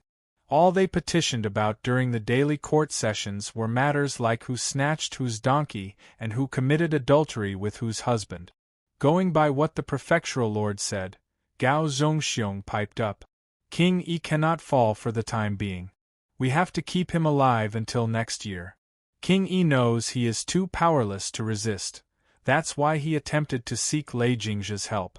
But now that Lei Jingzha is already dead, he is left high and dry. He ought to be scared to death now. King Yi is not an iron shield after all, Zhou Gui said. We have to think of another way to deal with Qi Juin. Yuanzhua, what are your views on this? Yao Wenyu snapped back to his senses. With the hot tea still in hand, he said, my guess is that Qi Juin's delay in deploying troops to crush the rebels in Zhongbua is not merely because of Lu Guangbai's desertion. Zhou Gui blurted out a sound of surprise and asked, do you mean to say that there's another reason for it? During the wedding between Hua and Qi, the hereditary prince's consort personally made a trip to Qidong to deliver gifts for the purpose of taking her father back. Qi Juin's willingness to risk the wrath of Kudu to protect Lu Pingyan was not just for personal reasons, but also to show Li Bei her stance. Warmth returned to Yao Wenyu's fingers. If Qi Juin obeys Kudu's command and heads north to quell the rebels in Zhongbua, then she will have to face two battlefronts alone going by the current territories. Should Kudu forcibly order her to attack Li Bei once she recovers Zhongbua, then the battleground in the north will be precipitated into crisis. The moment the armored cavalry of Li Bei falls apart, she will become the last line of defense in the east.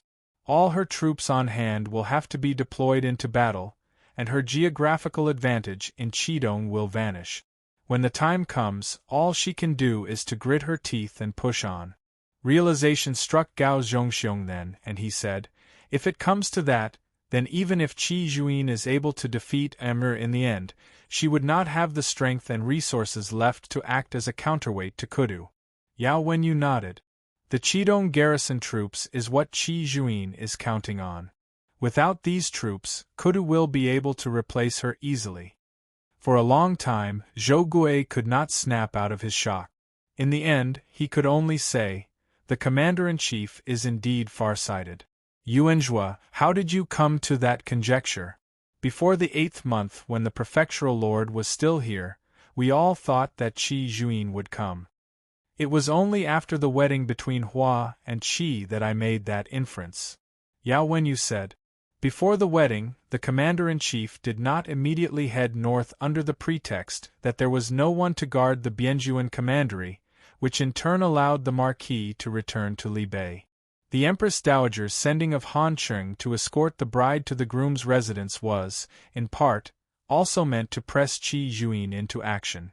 But after the wedding, the commander-in-chief remained stationed in Bianjuan without making so much as a move. The Empress Dowager wanted to convince Qi Juin to deploy her troops, but she did not have enough bargaining chips in her hands. Her last trump card was Hua Xiangyi, and she had already shown her hand, but as things played out, Qi Xiu had a stroke, and this card of hers was as good as forfeited.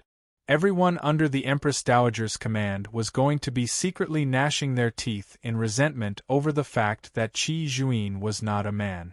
They were still chatting around the fire when Qiao Tianya suddenly lifted the curtain and announced, "The prefectural lord is back." Zhou Gui and Gao Zhongxiong promptly rose to their feet. Gao Zhongxiong wanted to push the wheelchair for Yao Wenyu, but he was a step too slow. Qiao Tianya beat him to it and took over the wheelchair with natural ease to push Yao Wenyu out through the curtain that had been lifted for them. Fei Xing took extreme care on the road, but the 9th month was just right around the corner, and Shen Zichuan could not avoid the ambush of the cold even when he was huddled up against Shao Qi. He fell ill again, this time with a fever so high it seemed to burn away whatever bit of composure he had possessed back in Dunzhou.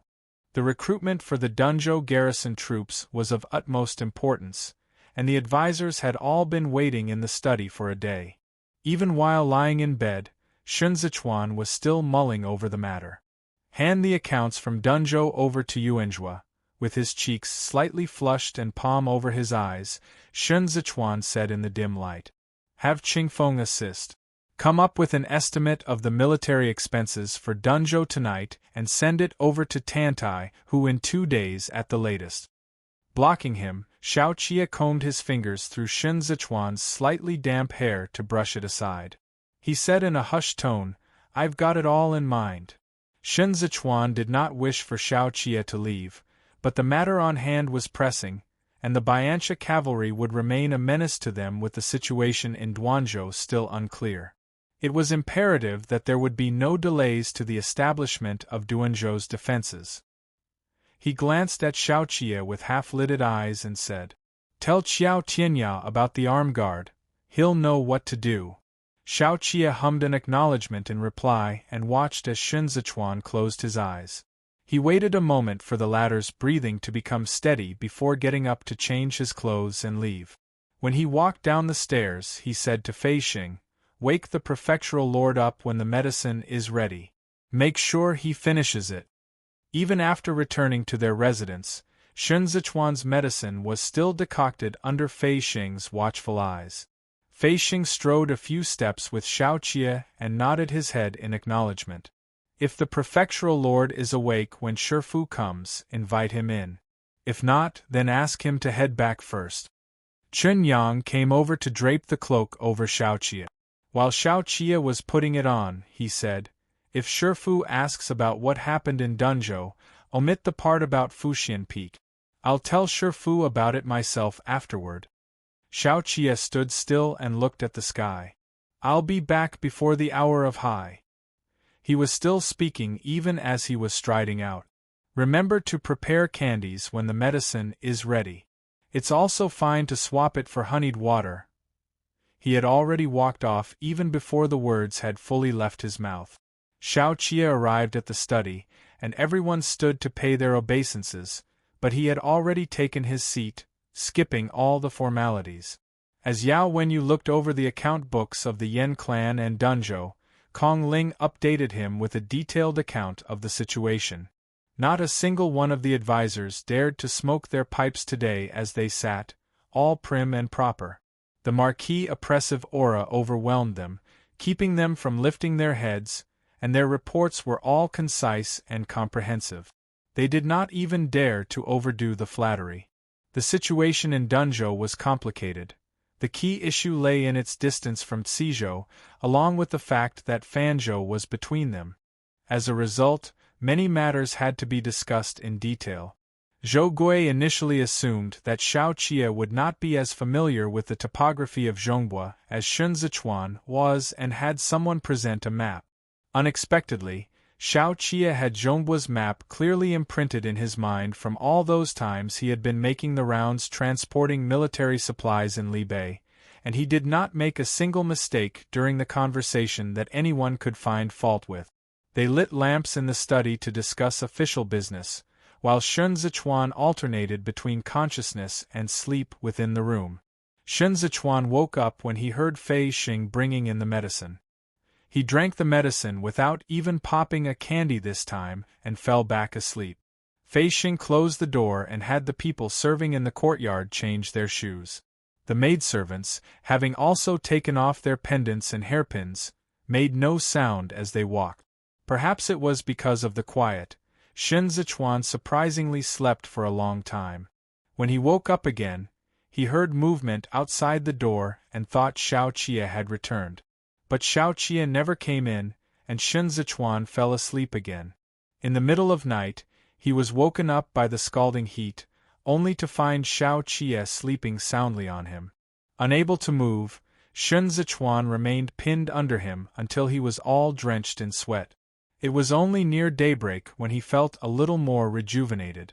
Shun Zichuan feebly put his hand on Xiao Qie's back, only to come into contact with a section of gauze.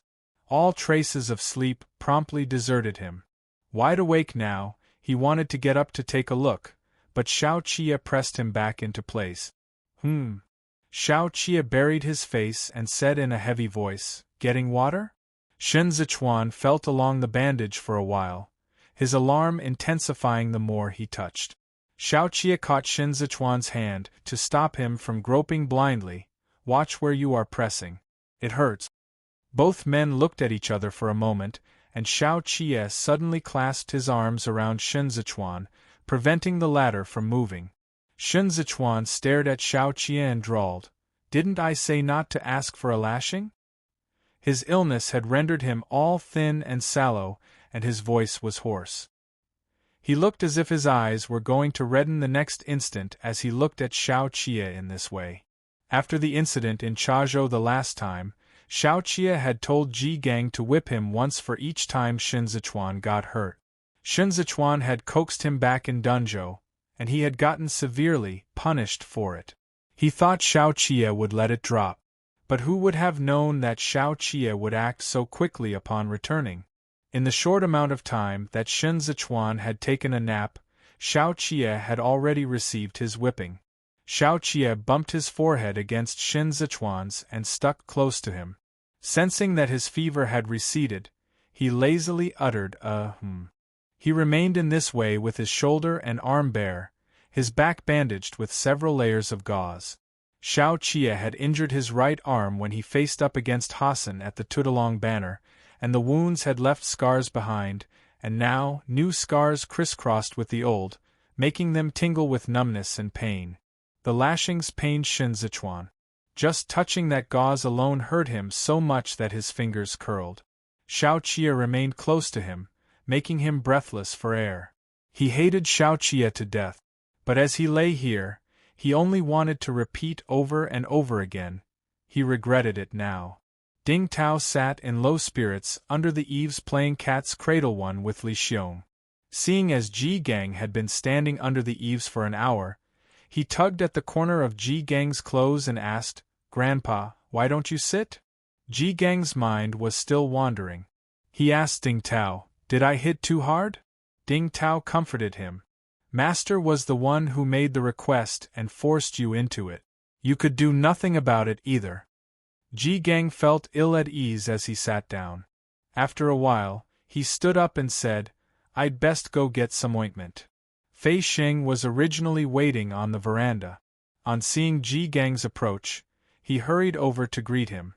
Ji Gang gazed at the principal room, looking as though he wanted to say something only to swallow his words back down.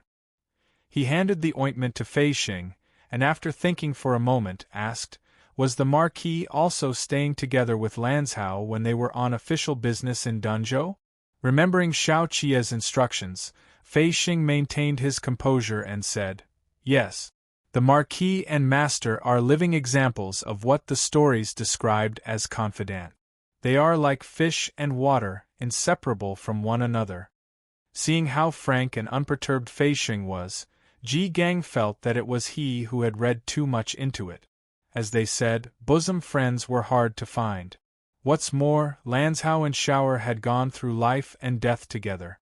For them to be far closer than the norm was only to be. He could not go on thinking any further. Somehow, he still felt that something was not quite right. But Ji Gang was reluctant to veer his thoughts into another direction, unwilling as he was to make conjectures about Shun Zichuan on these cues. They had gone to propose marriage for Jimu when Jimu was still around, and back then, Shun Zichuan had said that he also wanted to marry a wife in the future. Consequently, Hua Pingting went scouting for quite a number of maidens. They were all poor, humble families in the neighborhood who stayed close by. Shun Zichuan only had to like one of them, and they would have gone to call on the family for a visit. Shifu, Fei Xing called out tentatively. Ji Gang placed his hands behind his back and said, continue to keep watch. I'll come again later. Ji Gang wanted to have a talk with Xiao Qia again, but Xiao Qia was too busy. The latter seemed to be in a never-ending rush as he went back and forth between the residence and the Zhou residence. The dust in Danzhou had only just settled when the letter from Li Bei came.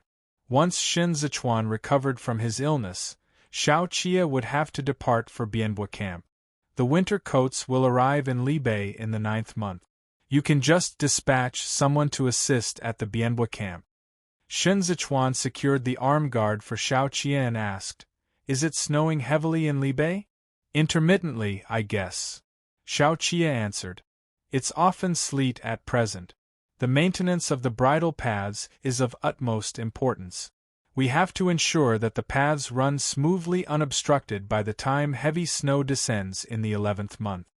Tell his lordship that we have already secured the military provisions for the beginning of spring next year. Shin Zichuan's hand slid from the arm guard to Xiao Qia's palm. He looked up at the latter and said, the construction of the bridle path from Danzhou to Bianbo camp will also start next year. They wanted to connect Zhongbua and Li Bei together so that Bianbo camp had direct access to Cizhou and Danzhou. The information coming from Danzhou had to be fast and up to date. Xiao Qia might not be able to return these 2 months. He had to keep an eye on Li Bei's territory at all times. In addition, he also had to be precise in his calculations of the reserves of supplies on the battleground, lest heavy snow unexpectedly collapse the paths and cut off access, and the lack of supplies ended up causing those on the battlefield to be caught up in an arduous battle. If Ding Tao gets too mischievous, send him back to dying. Eldest sister-in-law can deal with him. As Xiao Qia spoke, he lowered his head and led Shin Zichuan with both hands to step on both of his own feet. Then he clasped him by the back of his head and stood with him to exchange a kiss. The fabric of their clothes chafed against one another. Shin Zichuan propped himself against Xiao Qia's arms and melted away into his scent. Xiao Qia liked the way Shin Zichuan tilted his head up like this. This was him seeking him out, and all that pervaded the air when they touched was desire born out of love. He bore all of Shin Zichuan's weight. He was capable of picking up Shin Zichuan with ease. It was only a kiss to begin with, but he did not let go as they entwined together intimately amidst the interweaving of their breaths. I've already asked eldest sister-in-law to make preparations. Xiao Qia said, Chen Yang will be sent over before the new year to take you and Shifu to dying. Shin Zichuan's breathing had grown ragged from the kiss. I'll prepare a gift, silly Lanzhou. Xiao Qia cupped Shin Zichuan and kissed him with even more intensity. Xiao Qia came in a hurry and left in a hurry too. On this overcast day shrouded in fog in Cizhou, he braved the rain and headed north even as he bore those wounds he had received from the lashings. All was calm and peaceful for the time being in the 3 prefectures of Zhongbua. Xiao Qia planted Tantai, who in Dunzhou, leaving the latter as a bulwark for Shen Zichuan. Cizhou entered a brief period of respite, and Shen Zichuan seemed to have reigned in his brilliance and gone into a state of dormancy. But very quickly, Xue Xiuzhua, who was far away in Kudu, came to learn just how formidable this round of hibernation was. During the Hani Festival in the 10th month, Chazhou hosted a banquet with funding from the Yen clan and invited all the talents in the world over, regardless of whether the person was a distinguished man from the countryside or a reclusive statesman in a bustling city. As long as they were academically accomplished, they would all receive the invitation to participate in the intellectual discourse between the literati. If it had been a nobody, he naturally would not have stirred up a storm. But this time, it took less than 3 days for the ox carts and boats to set out in full force as all the virtuous and wise talents flocked to their destination. For the one who had sent the invitation was a man named Yao Wenyu. Chapter 184. Discourse. Chapter 184. Discourse. Chazhou was hit by an unbroken spell of wet weather in the 10th month, and the sound of rain drumming rhythmically against the banana leaves outside the windows was audible even with the curtains down. Luo Mu was not in his official garb but his common robe as he sat in the seat to the right of the guest of honor. He surveyed his surroundings and discovered that the interior of this tea-house was already filled to the brim with people. Guests hailed from all corners of the land, and a sizable number of them were wearing sandals and rain cloaks made of straw. The incense by the window burned out just after midday. Luo Mu heard movements and straightened up to look at the door, where he saw that oil-paper umbrella swaying slightly aside to reveal that figure in darkish blue scholar attire beneath. The latter's large, meandering sleeves rested on his knees, with a cat lounging between them. Delicate wrist bones peeked out under those sleeves, accentuating those fingers of his and making them appear all the more long, slender, and strong. Yao Wenyu bent over in his wheelchair and said with sincerity, "My apologies for having kept the various elders waiting." The little wheels rolled over the wooden floorboards as Qiao Tianya pushed Yao Wenyu in. Murmurs of whispers promptly rose in the room. Those who had not removed their woven hats earlier took them off now one after another. Countless gazes fell upon Yao Wenyu, watching him attentively. Yao Wenyu came to a stop before the round window. "We have all gathered here today to attend the discourse our young friend Yuanzhua, here, has invited us to." Elder Mei of Qinzhou, who was smoking his pipe, tapped it and looked at Yao Wenyu. "It has been a year since we last met, and my young friend's poise has far surpassed that of before." Tea had already been served, and that particular incense was lit up yet again. A so-called discourse was simply an oral conversation. Host and guests sat facing each other, and they would absolutely not touch upon political affairs or civil issues, only on profound and esoteric subjects. This was why Luo Mu was not wearing his official attire today. They had to go back and forth with one another as they engaged in verbal discussions while seated in the venue, and this required the participants to be not only erudite and insightful but also poetically eloquent. Yao Wenyu, having traversed all over the world in his search for knowledge, was adept at the art of it, which was why his one invitation could garner hundreds of responses, allowing him to organize a dialogue in Chazhou. He was an articulate conversationalist in the past, and his ideas were original and distinctive. As he did not enter civil service despite being born in a noble clan, he was far more popular than Hai Liangyi among the recluses who were averse to politics. Elder Mei had already been waiting for an hour, so he cut to the chase after the exchange of customary greetings. "I see that my young friend has changed," Yao Wenyu answered. "This body is not my own, this change does not reflect my own." Elder Mei ceased smoking his pipe. "I can see it with my own eyes. If you have not changed, why aren't you standing up?" Yao Wenyu put down the horsetail whisk he had just been holding on to. "Was I standing a year ago when I conversed with you in Qinzhou?" "Of course you were," Elder Mei said. Yao Wenyu thus replied. Then, I'm still standing right now. Luo Mu had once participated in such a discourse when he had been pursuing his studies in Dengzhou, but that had been merely an informal discussion among fellow students of the academy. Kong Ling was also talented at sophistry, but for some reason, he had not shown up today. The conversation continued, as did the drizzle outside. Everyone in attendance was listening with bated breath and rapt attention. With his back leaning against the door, Qiao Tianyao watched the raindrops splash on the sides of the eaves and cast a hazy veil over the mountains in the distance. Yao Wenyu's voice was crystal clear, and his calm and collected answers seemed to fall like chess pieces he let drop in the courtyard, one at a time, pitter-pattering in this rain. Li Jianting sat in her seat and asked Shuexiuzhua, since a discourse can convene the wise and virtuous together, why isn't the Imperial College organizing one? Shuexiuzhua closed the book and answered her with a question, what kind of people can participate in it? All the learned men in the world, Li Jianting replied. That's not right. Shuexiuzhua looked Li Jianting in the eyes. It's those who have nothing to worry about in the world. Shuexiuzhua participated in such discourses before, although not that many times.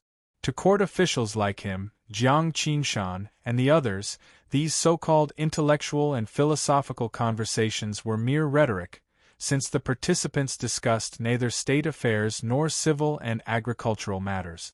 These discussions were all the rage in the 13 cities of Jueshi, followed by the 8 cities of Kudi. Pan Lin and the other young masters of the noble clans held Yao Wenyu in such high esteem because Yao Wenyu rarely touched on political affairs, which was kind of unconventional.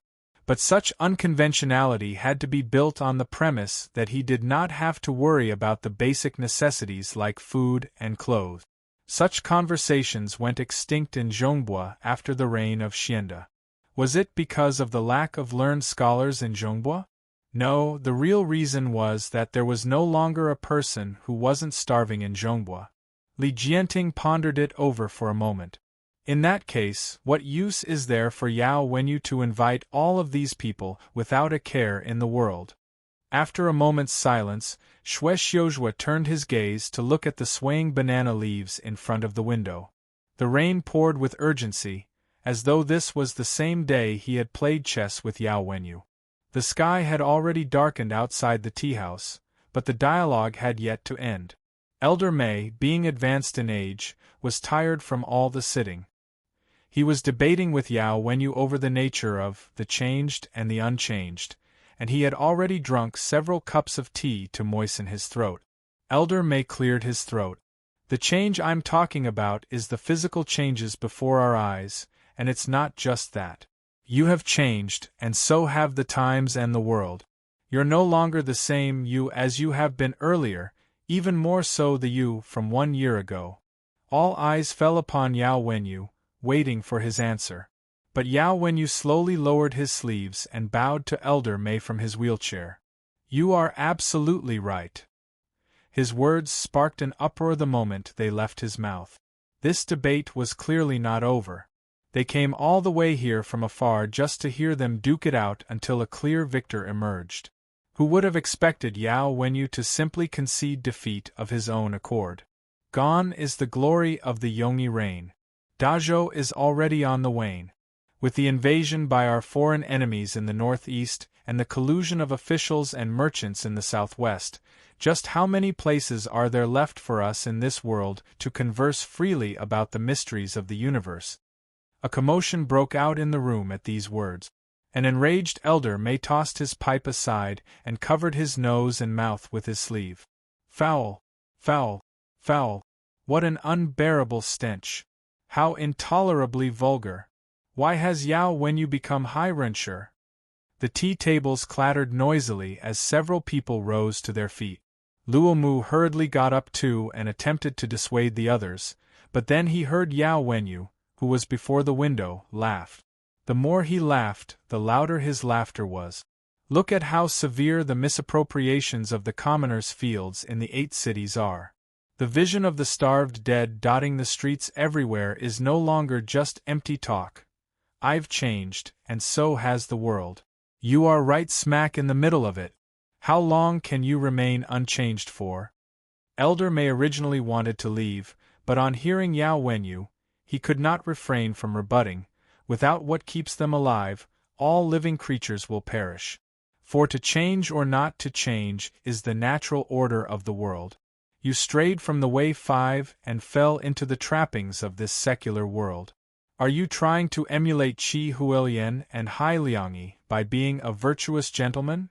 6 Yao Wenyu said, the one who forced this change on me today is none other than you and this very society. Elder May could barely catch his breath as he held onto the table and said, letting nature take its course is the natural order of things. 7 What has Qi Huilian changed? And what has Hai Liangyi changed? You are following in their footstep. Yuanjua, oh Yuanjua! This is but a futile attempt. Yao Wenyu schooled his expression and said, since you speak of the natural order of things, then this empire shall change as it ought to, and this world will descend into anarchy as it must. You may very well continue to stand by and do nothing if you so wish. I have already abandoned my way. I'm going to step into this turbulent world. Elder May stomped his feet in anxiety and yelled like a child, no, come back! Come back! Xue Xiuzhua subscribed to the philosophy that one must live or die with his principles. 8 This was the creed Grand Mentor Qi believed in, as did Secretariat Elder Hai. Yao Wenyu was the only one among them who didn't. But Yao Wenyu's move today was a clear break from his past belief in letting nature run its course. This was a declaration to all that he had forsaken his original self to become a man of the secular world. Pelts of raindrops fell right before Qiao Tianya's eyes into the water puddles, where they burst into tiny sprays of water and stirred up ripples. A small fish with fine scales leaped out of a ripple, and Kong Ling, who was near the pond, caught it and tossed it back. Fei Sheng was holding up the umbrella while Kong Ling and Shen Zichuan, both wearing bamboo hats, fished by the pond. Kong Ling cast out the hook again and said, after today, men with lofty aspirations ought to be flocking to Cizhou. Shen Zichuan said, as he held onto the fishing rod, if men with lofty aspirations were this easy to obtain, how would I have kept missing Mr. each time? Kong Ling laughed. He avoided answering and merely lamented, this move of Yuanjua is both a change of path and an undertaking of path. He did it to tell the world that Secretariat Elder Hai's legacy still lives on in Cizhou. He's no longer the same man he was before. Xinwei's brush and ink are already in place. Shen Zichuan said. Whether Yuanjua can redeem his reputation in the hearts of the scholars in the world depends on this lyrical expression of his. Yao Wenyu was attacked by the students during the initial Imperial College crisis because of his birth origins, but now, he had taken on a different path from that of Elder May and the others. With the help of Gao Zhongxiong's highly effective and emotive penmanship, those 2 legs of his could become a definitive statement of will and ambition. In addition, the questions that were to follow would no doubt include the reason he came to Cizhou. If he was guilty of a crime, then why didn't the imperial court send anyone to arrest him? By thinking down the line of this question, one would be able to see a Zhongbua that had already been fractured. Due to the passing of Emperor Tianqian, the imperial examinations held in spring were done away with. Following right after, Secretariat Elder Hai remonstrated with his death, and the Imperial College students attacked the officials of humble origins from all sides. Many people handed in their resignations during this period, and Kudu still has to maintain the stability of the 3 parties this winter. Shen Zichuan swung his fishing rod. Xue Xiuzhua already has half a foot in the Grand Secretariat by virtue of the heir apparent to the throne. For this reason, the Empress Dowager must suppress the practical doers faction led by him. She can't let him become a minister with genuine regent powers in his hands. In that case, when will he be able to fulfill his promise to the Imperial College? He and Yuanjua are both old acquaintances and fellow students under the same teacher, so there must be more than meets the eye now that Yuanjua has switched to my camp. Moreover, the transgressions of the Li clan are already a fact long known to all, and copycats are popping up one after another, seeing that King Yi of Fanzhou has yet to be taken down. Even if Xue Xiuzhua wants to retaliate and fight back now, his hands are tied. No matter how you look at it, all he can do this winter is to get beaten. The mess created by the noble clans is way too great. Kong Ling shook his head as he grasped his fishing rod. The Empress Dowager refuses to release her grip on power, and everyone in the Grand Secretariat has lost heart. Meanwhile, Xue Xiuzhua is still in the fledgling stage of his authority. As long as the three parties remain locked in a stalemate, the 8 cities' misappropriation of commoners' fields will remain unresolved. The longer this drags on, the more advantageous it will be for the prefectural lord.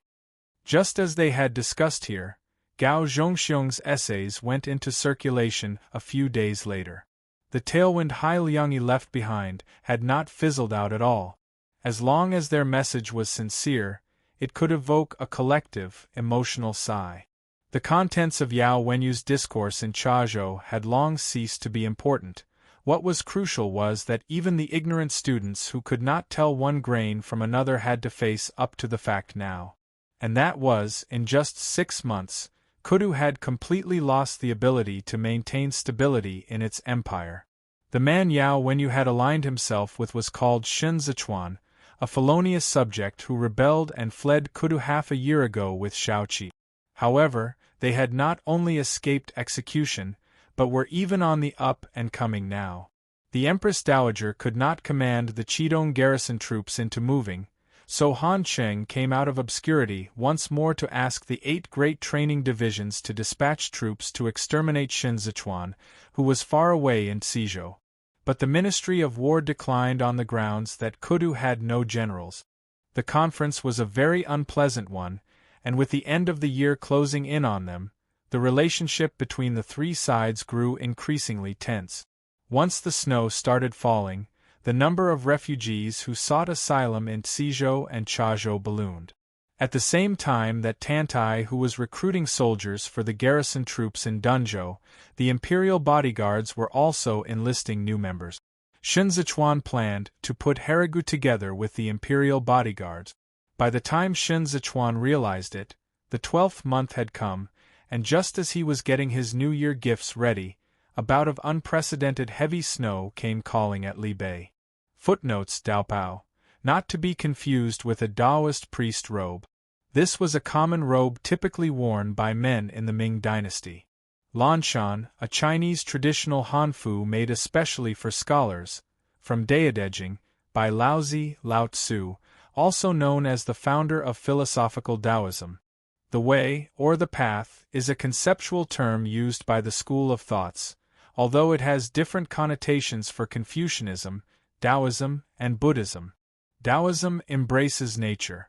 The way, or Tao, according to Laozi and Taoists, is the natural order of the universe, and Taoism emphasizes doing what is natural and going with the flow in accordance with the way, with the aim of becoming one or in harmony with nature.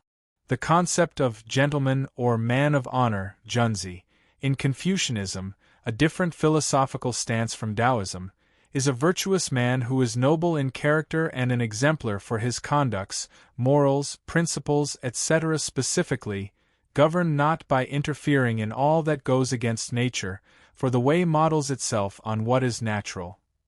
I.e., man should observe the law of nature and go with the flow. From Daodejing, by Laozi. Full line. Specifically, when the way prevails in the empire, it goes where one's person goes. When the way is eclipsed, one's person goes where the way has gone. I have not heard of one's way being dependent on their manifestation in other men. I.e., one must live or die with his principles, acting for himself, not with regard to other men. The way here refers to one's principles. Contrary to Laozi, Mencius, or Mengzi, subscribed to the Confucius school of thoughts, which regards the way, or Tao, as the way human beings ought to behave with principles and propriety in society and government. To put it simply v. Chapter 185, Hongyan. Chapter 185. Hongyan. Heaven and earth were a vast expanse of white where the frigid winds swept past and sent the salt-like snow rustling. Owing to the severe collapse of the bridle paths, it was practically impossible for the grain wagons to enter the war zone. Xiao Qia left Lang Tao Shui Jin at Bianbo camp and led his men to dig the snow for 2 days. Wu Ziyu tightened his collar in the chilly wind and covered up his mouth and nose. He rubbed his frozen hands together, his voice muffled as he spoke. Damn it, I just took a nap, and the path gets all blocked up again with snow. When will this end? Chen Yang never touched wine when he was on duty, but even he could not stand it any longer and kept chugging down on horseback until his stomach burned. The closer we get to the northeast, the colder it becomes. Fortunately, the prefectural lord sent the winter coats over before the 10th month. Otherwise, who knows how many brothers would have succumbed to the cold. It's such a cold day. Gu Jin squatted on the ground and shook his head, and the armor weighs a ton. The battle steeds won't be able to stand it. The battle steeds of Libe were not as tolerant of the cold as Biancha's ponies. It was an uphill task preparing fodder for the stables each time winter came around. The horses had it harder than the humans. Keep digging, Xiao Qia said. We have to make it to the battlegrounds by tonight. It was simply impossible to see the white puff of air Xiao Qia exhaled. The wind was so strong that it sent his cloak flapping noisily. There was no end in sight ahead, and the blocked bridle path north of the Shaosan camp was a dead end, so he could only lead his convoy squad to take a long detour from the 3 great training divisions of Luyang. The supplies in Shar camp had run out, and they could only rely on Shai camp to replenish stocks.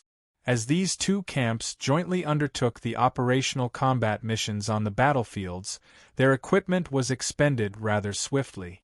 They had gathered together a batch of military craftsmen after the 11th month, and with more than 50,000 men in total, a staggeringly large amount of materials was needed. Xiao Qia had to keep up with the uninterrupted flow of supply to both fronts. But the one in the most challenging position was Zhao Hui, who was to the west of the Tudalong banner. The heavy snow had persisted for several days, and a path that had caved in once before was no longer usable. The path Xiao Qia had repaired with wooden planks could not withstand the load of such heavy snowfall. Coupled with the heavy weight of the grain wagons, Xiao Qia did not dare pass through without careful consideration. He could only let Zhao Hui wait for a few more days as he set off from the battlegrounds with the grain wagons in tow and detoured around the Tudalong banner. Gu Jin blew hard on his palms and stood up to yell, "Keep digging!" The convoy squad had not had a day's rest in the past 3 months, but none of the soldiers groused, because Xiao Qia did not have a break either. They were practically running in circles all over Li Bei's territory. Even with his eyes closed now, Xiao Qia could point out which path was the quickest shortcut to take. Xiao Qia had astonishing stamina and energy. Even as he was transporting supplies, he did not delay recovering the use of his right arm. Just a few days in Bianbo camp before setting off, he was still drawing the conqueror's bow, and that ear-piercing twang of the bowstring had left the Libe armored cavalry dumbstruck. Xiao Qia arrived at the site of the battle at the hour of Chou, which was also when Xiao Fengshu had just withdrawn from the battlefield. Father and son both cut sorry figures before the dimly illuminated tent. Xiao Fengshu took off his helmet. It was such a cold day, and yet he had run until he was all drenched in sweat. He took a hot handkerchief to wipe his face, then nodded in a signal to Xiao Qia before bending over to enter the military tent. Both of the great commanding generals, Zhuo Qianqiu and Jiang Xing, were present in the tent, along with the deputy generals and brigade commanders from the 2 camps. All of them looked utterly exhausted. "This is really damn bizarre." Xiao Fengshu tossed the handkerchief on the table. "Their ponies' asses are almost trailing on the ground. How can they still run so fast in the heavy snow? No matter what, we cannot retreat again. Zhuoqianqiu stood before the map and pointed to the southeastern corner of the Tudolong banner. If we retreat any further, this place will fall into the enemy's hands too. When that happens, Zhao Hui's remaining route for supplies will be cut off. In just one winter, Hassan can drag out the battle and wear him down to his death at the Tudolong banner. Spring came late in Libei. This bout of snow would last until the 3rd month next year at the very least.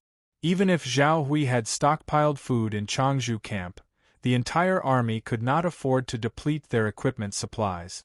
There were no batches of military craftsmen over at the Changzhou camp. According to the military reports, Jiang Xing kicked off his boots and poured out the melted snow within. Hassan has been giving Zhao Hui's troops the slip lately. He saw that the supplies can't be restocked for the time being, and so wants to wear Zhao Hui down first. Xiao Qie sat in the corner and ate his flatbread with milk tea. Despite wolfing down his food, he did not miss any of the words they had spoken about at length. After a moment of silence, Xiao Fangxiu said while staring at the map, "This is a warning sign of an impending surprise attack by Hassan." Xiao Qie thought so too. Hassan was wearing Zhao Hui down to exhaust him. The Libei armored cavalry consumed too much equipment, and their battle steads were no match for the ponies at all during winter. The amount of assistance Shai camp could render Zhao Hui now that the bridle paths had collapsed was too minimal, and the Changzhou camp still had no reinforcements to back them. When Guowei had been stationed here, the 3 great training divisions of Luyang led by Zhao Hui served as his reinforcements. But now that Zhao Hui had stepped to the fore, all he had to back him up was the remaining troops who were guarding the northeast provisions bridle path. Moreover, those troops had no direct access to him due to the heavy snow. "The supplies have already made it here." Xiao Fangxiu looked back at Xiao Qie. "Hassan's ambush will surely take place these 2 days. If they continued waiting it out, Xiao Qie would have to move up north, and Hassan would have missed his opportunity. Early tomorrow morning, I will lead Squad 3 to lie in wait over here." Xiao Fangxiu shifted his fingers. "Qianxiu will guard the camp, and old Jiang will head over from around the back. We'll form a net here. At the very least, we have to knock Hassan off his momentum. This lad is not only good at field operations but also in going on the offensive and defensive. We can't let him find a place that can provide him with cover. All we can do is to box him in on the snowfield." The armored cavalry was a wall in motion. If they flanked him from both sides, Hassan would have no choice but to collide into a wall. Restricting the pace of the Biancha cavalry's advancement was equivalent to chopping off their legs. Even after they fell to the ground, the Libei armored cavalry would still remain a wall that would prove tough for the Biancha scimitars and pike daggers to break out of. Xiao Qie did not leave after the meeting ended. Zhuoqianqiu came over and patted Xiao Qie on his right arm. "Have your wounds healed?" Xiao Qie lifted up his arm and moved it around. "No problem there with holding a blade or pulling a bow. We have to thank Lanzhou during the spring festival," Zhuoqianqiu said with a laugh. "The winter coats this time are all real cotton. For the last few years, the clothes that were delivered by Kudu were all padded with paper scrap. Your eldest sister-in-law wrote to say that she would personally cook a meal to thank Lanzhou when he comes." Xiao Qie glanced at Xiao Fangxiu, then replied humbly, "This is what he ought to do. It's nothing deserving of thanks from eldest sister-in-law. A couple of days ago, he even sent a letter to announce that the New Year gifts had been prepared. All that's left is for the New Year to come around." Xiao Fangxiu sprinkled fine salt into his own bowl, as though he had not heard their conversation. So Zhuoqianqiu said, "Your father praised him for quite a number of days. During the spring festival, let's," Xiao Fangxiu said with certainty. "Nope, I've never praised him before." "Right." Zhuoqianqiu threw Xiao Qie a meaningful glance. "I was the one showering him with praise. Why aren't you retiring to your tent for the night?" Xiao Fangxiu asked Xiao Qie. Xiao Qie watched him drink up his milk tea before responding. "Will you be donning heavy armor when you head out to lay an ambush tomorrow?" How am I supposed to intercept Hassan without wearing it? Xiao Fengshu set his bowl aside. He's even better at warfare than Amur. Then take off your helmet, Xiao Qia said. There could be scorpions hidden among Hassan's troops. Without our helmets, how can we be considered an iron wall? If we want to obstruct them in the snowfields, this is our only option. Xiao Fengshu warmed up his fingers together and contemplated for a while. According to your report, there are very few scorpions, and it would be too much of a strain for them to fend against the present Libe armored cavalry. Even if there are scorpions among Hassan's troops, there could only be a scattering of them. The armored cavalry is too heavy. Xiao Qia looked at Xiao Fengshu. It's imperative for the armored cavalry to make changes after the beginning of spring next year. If we want to force the Biancha cavalry back to the east, we have to be prepared for all possibilities. You want to strip off layers of the armored cavalry's armor to lighten its weight. Xiao Fengshu finally turned his head, yet you still can't match their speed. Xiao Qia did not utter a word as he locked eyes with Xiao Fengshu. The troops you trained in Kudu were all infantrymen, and your experience with battling on horseback comes from Lu Guangbai. But Libe doesn't have the natural geographical advantage that the Bianjuan commandery has. If we want to possess a wall, we can only rely on heavy armor. Xiao Fengshu tossed a few pieces of coal into the brazier. Your eldest brother shed the weight of the Libe armored cavalry, but we're still unable to break through that line in the east. Xiao Fengshu looked at the brazier. Amur's transformations are simply too fast. He has gotten a clear handle on the Libe armored cavalry in the past few decades. There is no way simple additions and subtractions can stand up to such a Biancha cavalry. The armored cavalry must make changes like never before. This was the predicament of the Libe armored cavalry. Amur succeeded in his training of the Scorpion unit, and looking at the result of their last confrontation, the hammers of this squad were the Libe armored cavalry's nemesis. But would simply removing the helmet be enough of a countermeasure? This would mean that cracks had already begun to show in the Libe armored cavalry's heavy armor, and this put Xiao Fengshu at a loss what to do. Still, he had no choice but to continue taking the risk, because this was the only advantage the Libe armored cavalry had left. If they discarded this advantage, they would not be able to hold their own even against the ordinary Biancha cavalry. Amur was truly a genius, and Hassan was pretty remarkable too. Biancha was now exhibiting certain signs of rejuvenation. It even occurred to Xiao Fengshu that Amur would be able to completely merge the 12 tribes by winter next year at the latest. When the time comes, the entire front line on the eastern side of Dazhou would become a war zone. This was the key reason Qi Juin refused to head up north and fall foul of Libe. She had also seen this monstrous beast from where she stood in Qidong. This was why she could not intimidate Libe because of the strife in Kudu, for they would inevitably stand on the same battlefield in the future. The enemy had already gotten powerful to the point that it was terrifying. What should they do? Xiao Qia pillowed his head upon his arms as he lay in bed and contemplated this question over and over in the dark of night. They possessed the best military craftsmen in the world, and they had a staggering number of them, yet they had no recourse against Amur. This was almost about to be a kind of humiliation. There was no way Amur was invulnerable. The Biancha cavalry had their weaknesses too, except that these weaknesses were obscured by their unbelievable speed. They had to remove these from the equation and find a new breakthrough. But it was at this moment that Xiao Qia was hit with the realization of his own unfamiliarity. He had crossed swords with the Biancha cavalry far too few times, and all his countermeasures against the Biancha cavalry were merely armchair strategies.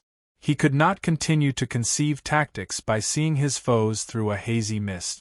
Xiao Qia could not fall asleep. He turned over and got up to put on his coat. He stepped out of his tent, where he saw Xiao Fengshu conversing with the soldiers in the camp. When Xiao Fengshu noticed his presence, he patted the space next to him and handed him a bowl of milk tea after he sat down. It's taboo not to sleep when you have to leave for war tomorrow morning. Xiao Qia sipped the warm milk tea. When I was the same age as you, I was still bursting with energy even after staying up for 3 days. Xiao Fengshu's coat was old and worn, and its edges were extremely frayed. It had been mended over and over by Luigi, but even so, he refused to switch to a new one, because this had been sewn by his wife. Xiao Qia gulped down the tea, frowning as he replied. That was donkeys years ago. As the fire crackled, father and son sat shoulder to shoulder for a long while. Xiao Fengshu asked, realized how exhausting this is yet? Xiao Qia did not respond. Xiao Fengshu thus looked at his youngest son. After a moment, he spoke up. You used to want to fly, so you fought to the death to succeed with Meng, and you're still doing the same now that you want to win. Xiao Qia heaved a sigh. And whose bad habit is this? Xiao Fengshu let loose a laugh. Not mine. Your mother's. Xiao Qia rubbed his fingers along the rim of the bowl, and paused for a moment. You lost to Emir at 23. I lost to Hassan at 23. It took me 7 years to collect my dues for this debt. Firelight that enveloped Xiao Fengshu's facial features accentuated them, making him appear all the more handsome, and more dignified and awe-inspiring than Xiao Qia. You understand how that feels. When I lost to him, I couldn't find my way forward. I even thought for a while that I didn't have the talent to be commander-in-chief. I've seen many outstanding commanding generals at Luoxia Pass, many of whom are real geniuses. I suppose you've no idea about this, but the corner of Xiao Fengshu's mouth curled up in a smile. Qi Xiu was the one in the limelight at that time. He turned Qidong into a force to behold. The chief commander of the 5 commanderies was truly too strong. I looked at him and at them, and I thought I had no talent. There was no way I could stand on the same battlefields as them. The firelight flickered, and a warring scene of glinting spears and armored horses manifested in the shadows. The military banner flapped so hard it looked as if it was going to be torn apart, but it was very peaceful here, as if this was the most stable, tranquil corner of this world. Xiao Fengshu spread out his right hand and said with downcast eyes, I lost my first battle steed in that battle. However, the Biancha cavalry left me too little time. They made me extract myself out of that slump swiftly. I could no longer wait for the others, nor feel sorry for myself. When I stood at the very front, I realized that I did not want to lose at all. I only wanted to win. Win. Such a wild ambition sustained Xiao Fengshu and kept him going. It brought him endless motivation and ultimate glory. In those 7 years, he never dared to stop for a moment. Every single day, he was looking out in the distance at Hongyan Mountains. He had seen through himself. That had been a swift and resolute transformation. He overcame all difficulties, even at the expense of offending his former commanding general to build a stable at Luoxia Pass. This alone took him 3 whole years. By the time he truly accomplished it, he was already 28 years old. Xiao Fengshu scrutinized the lines in his palm and said, You returned to Libei and focused your attention on both the armored cavalry and imperial army, but you never thought to look at the commanding generals. Guoweli hurt Gujin, and a feud was thus formed between both of you, but Guoweli's meritorious services are legitimate. He is your elder brother's vanguard at Changzhou camp, and his defense of the Tudalong banner is impregnable. Jiang Xing is a veteran. He has hardly been in the limelight, but the Shar camp, which he is at, is the pivot that holds the lines between boundaries together. He is the foundation that supports us all, whether up north or down south. Yi, what you possess is not just those few soldiers, but also the experience that countless soldiers and officers have amassed. You went to Zhongba back then and met Lu Guangbai, but now that you're back in Libei, you aren't willing to learn anything new. Men who are the most familiar with the battlefields of Libei are already standing before you. You've wasted too much time. Xiao Qia tightened his grip on the teacup. You want this position. Xiao Fengshu slowly clenched his fist. It was as if he was asking both Xiao Qie and himself at the same time. But are you truly qualified enough? Before Xiao Qie returned to Li Bei, he had already been rejected by its commanding generals. It was hard for him to describe that feeling. He had indeed felt hurt. He no longer got into any disputes with these people afterward, but it was also from then on that they went their separate ways. Xiao Qie had been back for so long, and the imperial army was still the imperial army. When he stood within the military tent, he was just so glaringly different from the rest of the commanding generals. He did not need these people to apply ointment for him when he got injured. They gave off the appearance of unity, but they were divided at heart. They could not become one. The tea on the fire started boiling and bubbling over. Xiao Qie felt that he was like the wolf straying at the edge of the pack. He seemed to have returned, but in truth, he was still standing in the same spot. He watched these people fight with all their might, but there was no place for him among them. You don't need 7 years to defeat Hassan. Xiao Fengshu gazed at Xiao Qie and said, but you must learn to be tolerant. Xiao Fengshu left the camp at the hour of Qin. The snow fell even more heavily today, which made it easier to get blinded without the helmet acting as a shield. Before he put on his helmet, he whistled at Xiao Qie. Xiao Qie came to stand beside the horse, and he tousled Xiao Qie's hair. It's too dangerous to advance your troops on snowy nights. Wait for the hour of Mao tomorrow before you set off for the north. As Xiao Fengshu spoke, he put on his helmet. His voice sounded muffled inside of it. We'll discuss the detailed route when I return. The hour of Chou at the latest. Xiao Qie said. The snow is too heavy. Any later, and you'll lose your way. That will depend on the situation. Xiao Fengshu pulled the reins. I'm leaving. Xiao Qie watched as Xiao Fengshu led his troops out of the camp. Those armored hooves heading north resembled a wandering dragon that was swallowed up by the snow and fog in the blink of an eye. He stood for a while longer, then turned and went into the tent to catch up on his sleep. Xiao Qie fell into a deep sleep this time around and awoke to the sound of horse hoof. He was not in good spirits, and it took him a few moments of coming around to realize that it was already dark. He sat up and put his clothes on. When he stepped out, he saw soldiers all over the camp.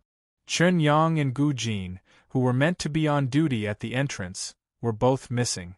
Xiao Qie turned around and grabbed hold of someone to ask, "What's going on?" Shar camp met with an ambush. The junior soldier put on his armor swiftly and bowed in a hurry to Xiao Qie. We are going to mobilize troops south now to provide reinforcements. Xiao Qie quickly made his way to the front of the military tent. When he lifted the flap, he was met with the sight of a fully dressed Zhuqianqiu. The latter was just about to step out. Xiao Qie asked, Jiang Xing hasn't returned yet? Zhuqianqiu took large strides forward with a grave expression. No, it's likely he was stalled. This was a plan to lure us away from the base. Unfortunately, Hassan's presence at Tudalong Banner was but a farce. His real objective is to ambush Shar camp. The bridle paths connecting Shar camp and Shasan camp had been blocked off. Jiang Xing had made a detour to lay an ambush together with Xiao Fengshu, resulting in a sharp decrease in the number of troops left to defend the camp. Shai camp was all they could count on to make up for this shortage. Yi, Zhuqianqiu said before mounting his horse. You have to hold down the fort here. There are still provisions in the camp. Xiao Qie said, I don't have the authority to mobilize troops. You can't lead the convoy squad north. Zhuqianqiu steered the horse around. Stay here and wait for your father to come back. His horse had already galloped off at the last drop of his words. Xiao Qie took a couple of steps back to make way for the cavalry behind him. He scanned the vicinity and spotted Chen Yang amidst the chaos before him. Gu Jin has gone up north to inform his lordship of the situation. Chen Yang hurried over to Xiao Qie's side. The snow is too heavy. Even Meng can't fly in this weather. Gu Jin is the only one who is able to find his way through the snow at night. Xiao Qie asked. What time did he leave? An hour ago, Chun Yang estimated the time. He will only be back by the hour of Mao. Xiao Qie froze for a second, then continued to ask, the hour of Chou has already passed? It's currently 3/4 past the hour of Chou. Chun Yang glanced worriedly at Xiao Qie. Any traces of their tracks have all been covered up by the snow. Squad 3 is probably still in the snowfields, but Jiang Xing is there too. Master, his lordship's military strength far exceeds that of Hassan. He'll definitely be able to make it back by the hour of Mao. Anxiety began to eat away at Xiao Qie. This was an emotion that proved tough to vent. He did not have the authority to mobilize troops, and the manpower left in Shai camp was not sufficient to sustain a trip up north. All he could do was wait.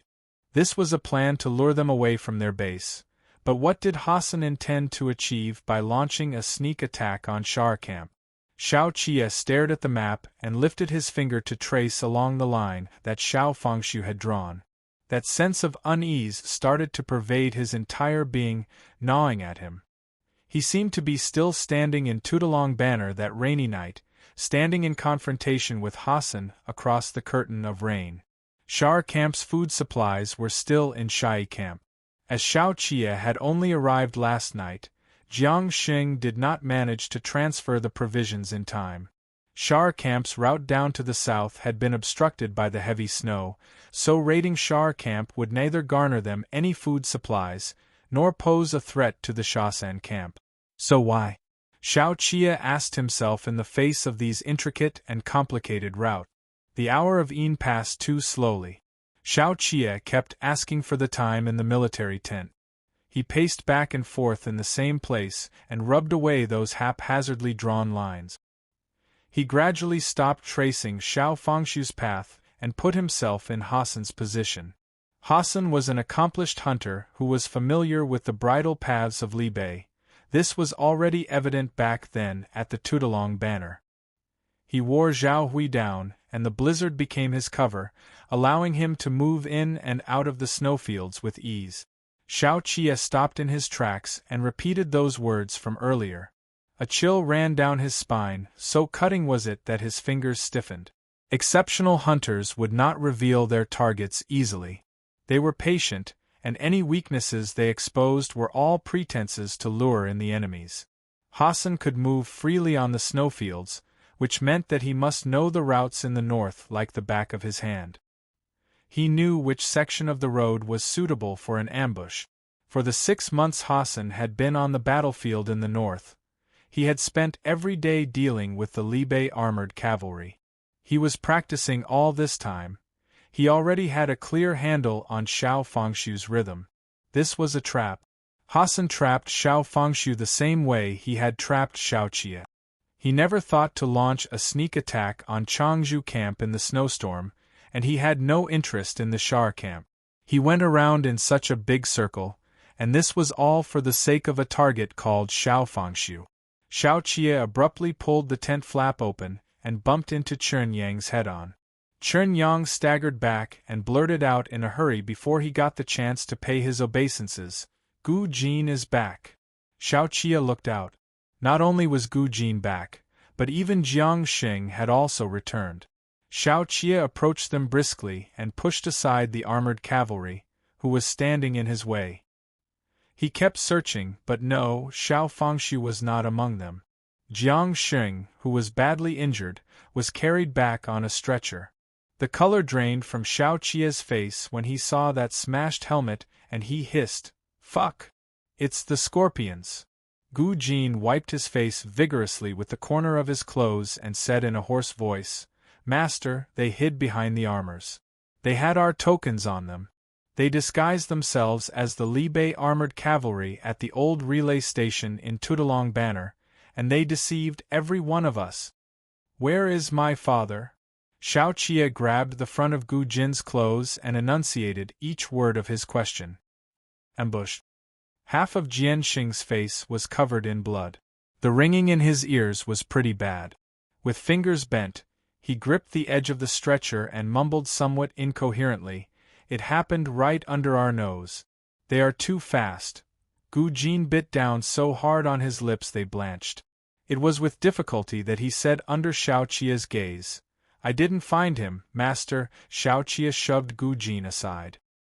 He whistled before he remembered that he had not brought Lang Tao Xuejin over.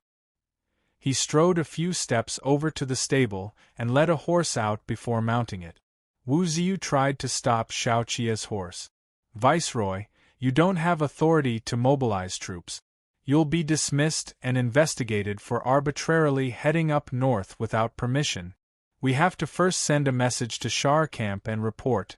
Without looking at Wu Ziyu, Shao Qia cracked the horsewhip and shot forth like a sharp arrow. "Damn it!"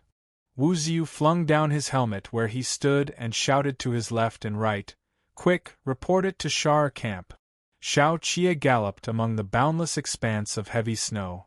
The wind tore at his sleeves as he charged along the hoofprints towards the northwest. The cold was penetrating, and very quickly, his freezing hands that were gripping the reins turned purplish red. The horse could not keep up with galloping at such speed, so he could only trudge through the heavy snow on foot.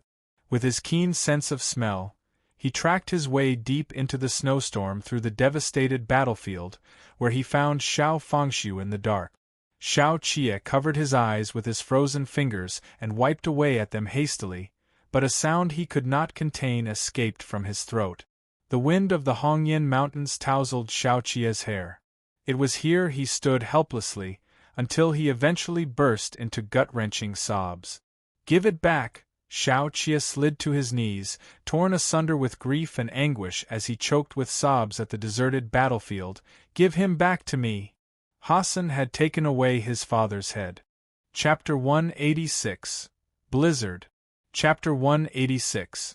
Blizzard. The boundary between heaven and earth was blurred as a blizzard assaulted the battlegrounds and completely engulfed the eastern mountain range of the Hongyan Mountains.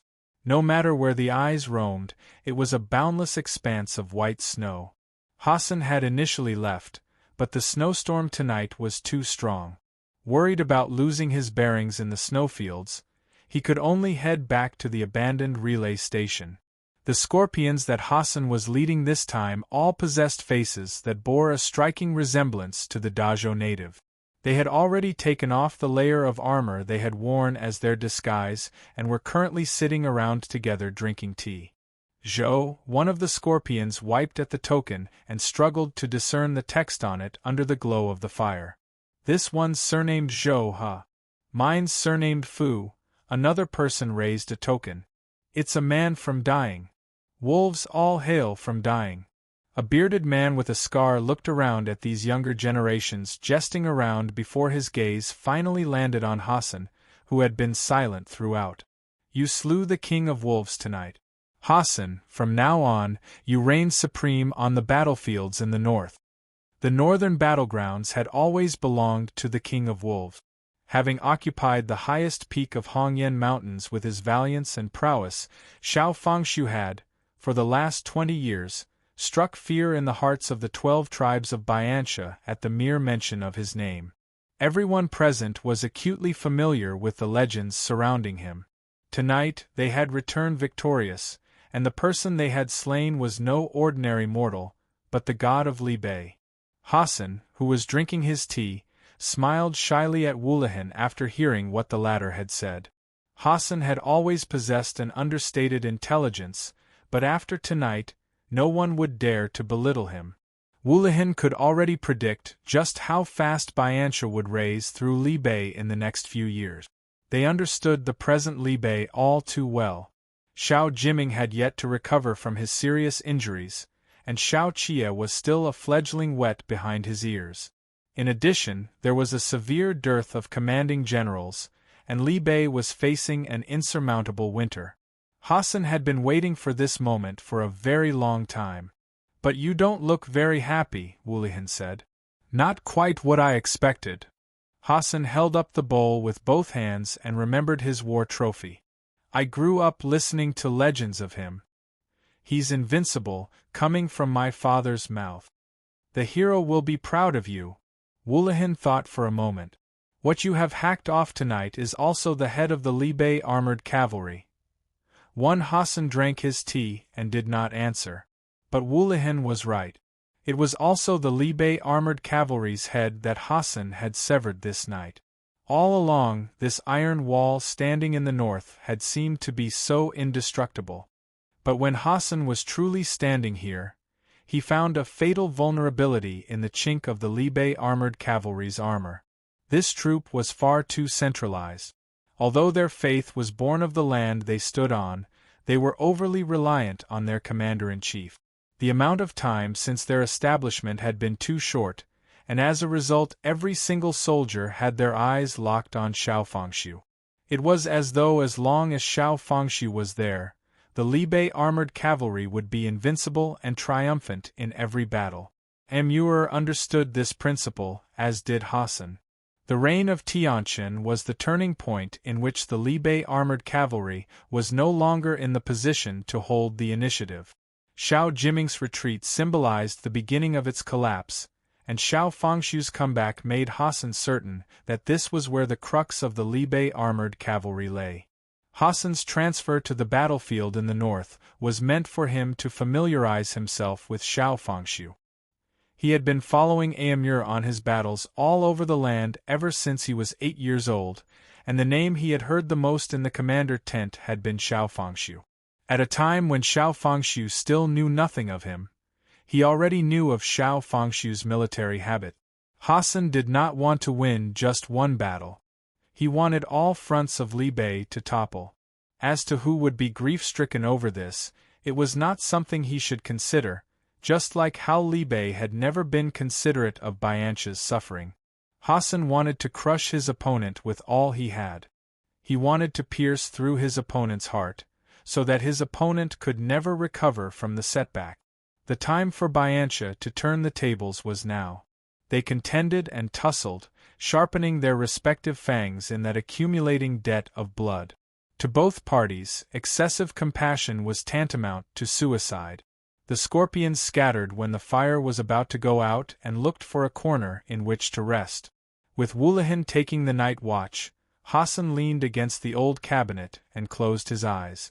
The frigid wind outside howled against the eaves, sending the wind chimes hanging at the entrance of the relay station clinking and clanking violently. All that was left in the world was black and white as the night and snow tore into each other.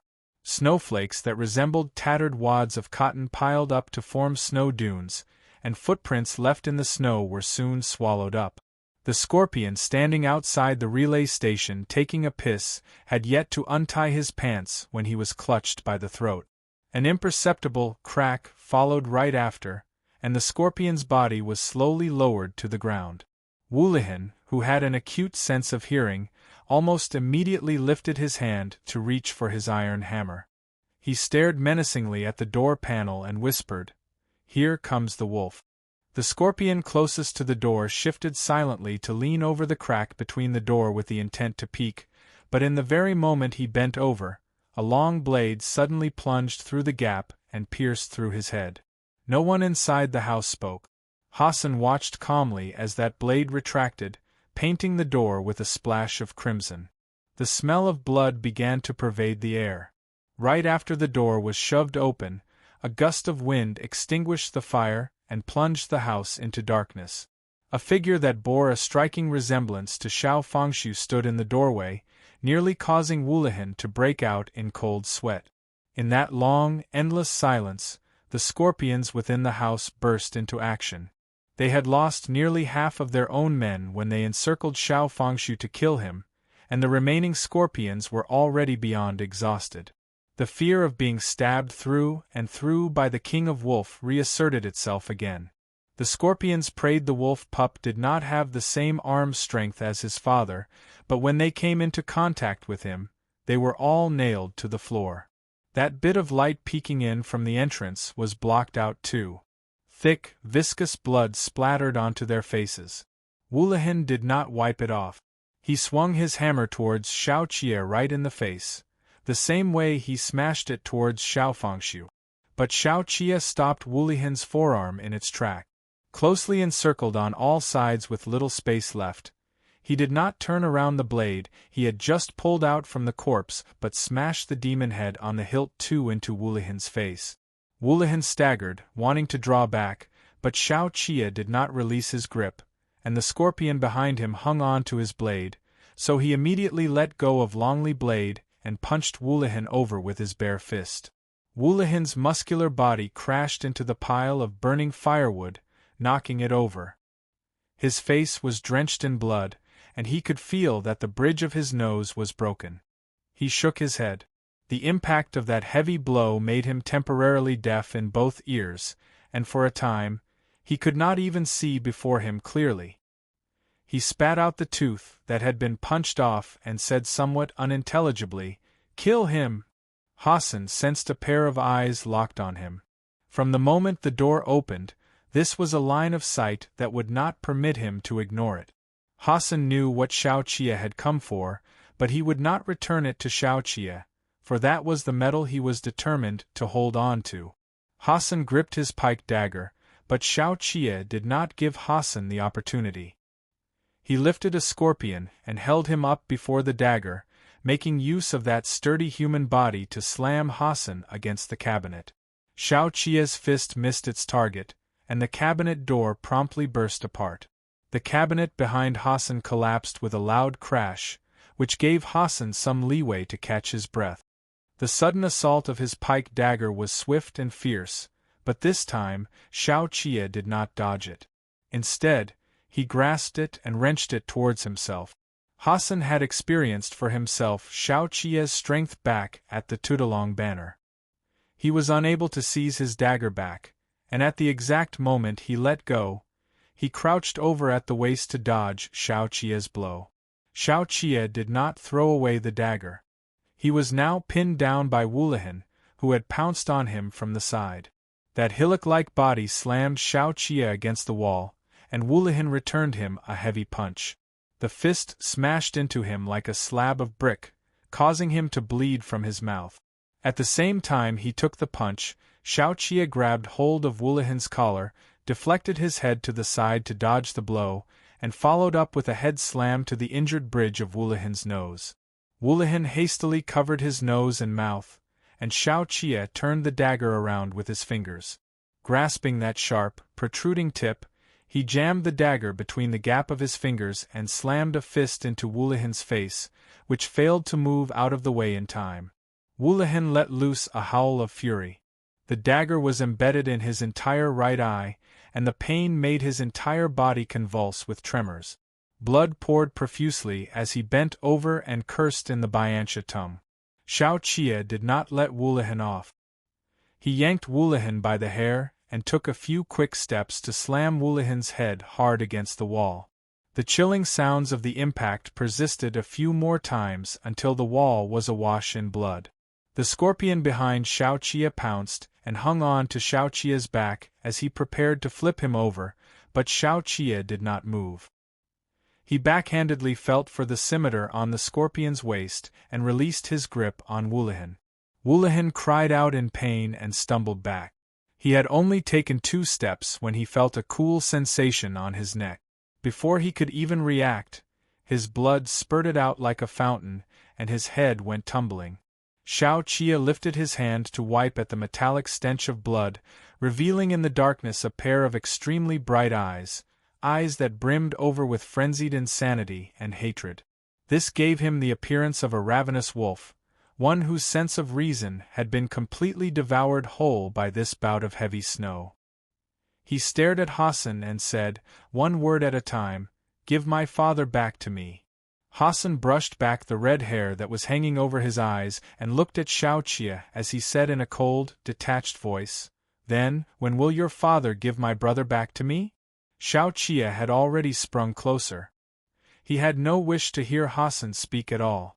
As both men wrestled with one another, they crashed through the window and rolled into the snowstorm. Hassan struck back with all his might and knocked Xiao Qia down into the snow, then nimbly straightened up and stepped back as he gasped for breath. In a cold voice he said, "Your father's armored hooves trampled his head into a pulp. Right in the midst of a blizzard. He left his corpse out there in the wilderness." Xiao Qie propped himself up into a standing position and spat out the froth of blood in his mouth.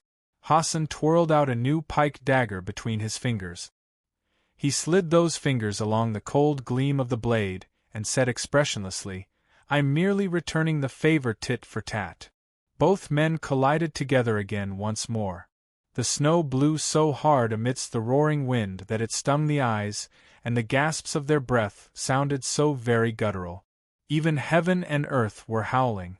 Xiao Qie locked Hassan's throat in a vice-like grip and lifted Hassan to smash Hassan's back against the damaged wall of the relay station. The force of the impact jolted the flakes of snow off the wall. Hassan grabbed Xiao Qie's right arm and twisted it with all his might, nearly breaking it. Xiao Qie's right hand went numb, and his old injury caused him to lose his grip, allowing Hassan to break free once again. The next instant, the remaining scorpions wrapped their arms around both of Xiao Qie's legs, causing his entire person to tumble into the snow. Hassan grabbed the opportunity and thrust the pike dagger towards Xiao Qie's nape from the back. Xiao Qie braced his elbow against the ground and took the stab to the back of his left shoulder, avoiding his vital spots. Hassan tried to pull out the picked dagger, but Xiao Qie backhandedly covered the back of Hassan's head with his hand and slammed Hassan's head down towards the ground with terrifying force, where he then held it firmly in place in the snow. Blood swiftly stained his shoulder. The dagger that had yet to be pulled out rose and fell along with each of his gasps for breath. Hassan pressed both palms against the snowy ground, and a hoarse sound escaped from his throat, but he could not lift his head. There was no way he could make Xiao Qie's palm budge at all. Xiao Qie yanked Hassan's red hair hard, his eyes red as he bellowed in a raspy voice, "Give him back to me." Credits. Thank you Vrini for pointing out the typo and T for proofreading.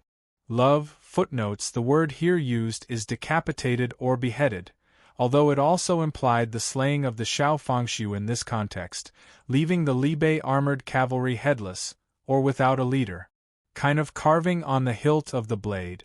Chapter 187, Approach.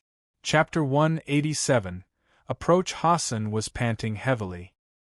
His cheek stung from being scraped by the ice on the snowfield, and the nape of his neck had turned red from exertion. The howl of the wind behind Xiao Qie's back intensified, and the sudden swing of an iron hammer knocked him over. Seizing his opportunity, Hassan climbed to his feet and spat out the ice in his mouth. The scorpions had suffered heavy losses this time. Of the remaining 10 or so men who had crossed paths with Xiao Qie, there were only a few still alive now.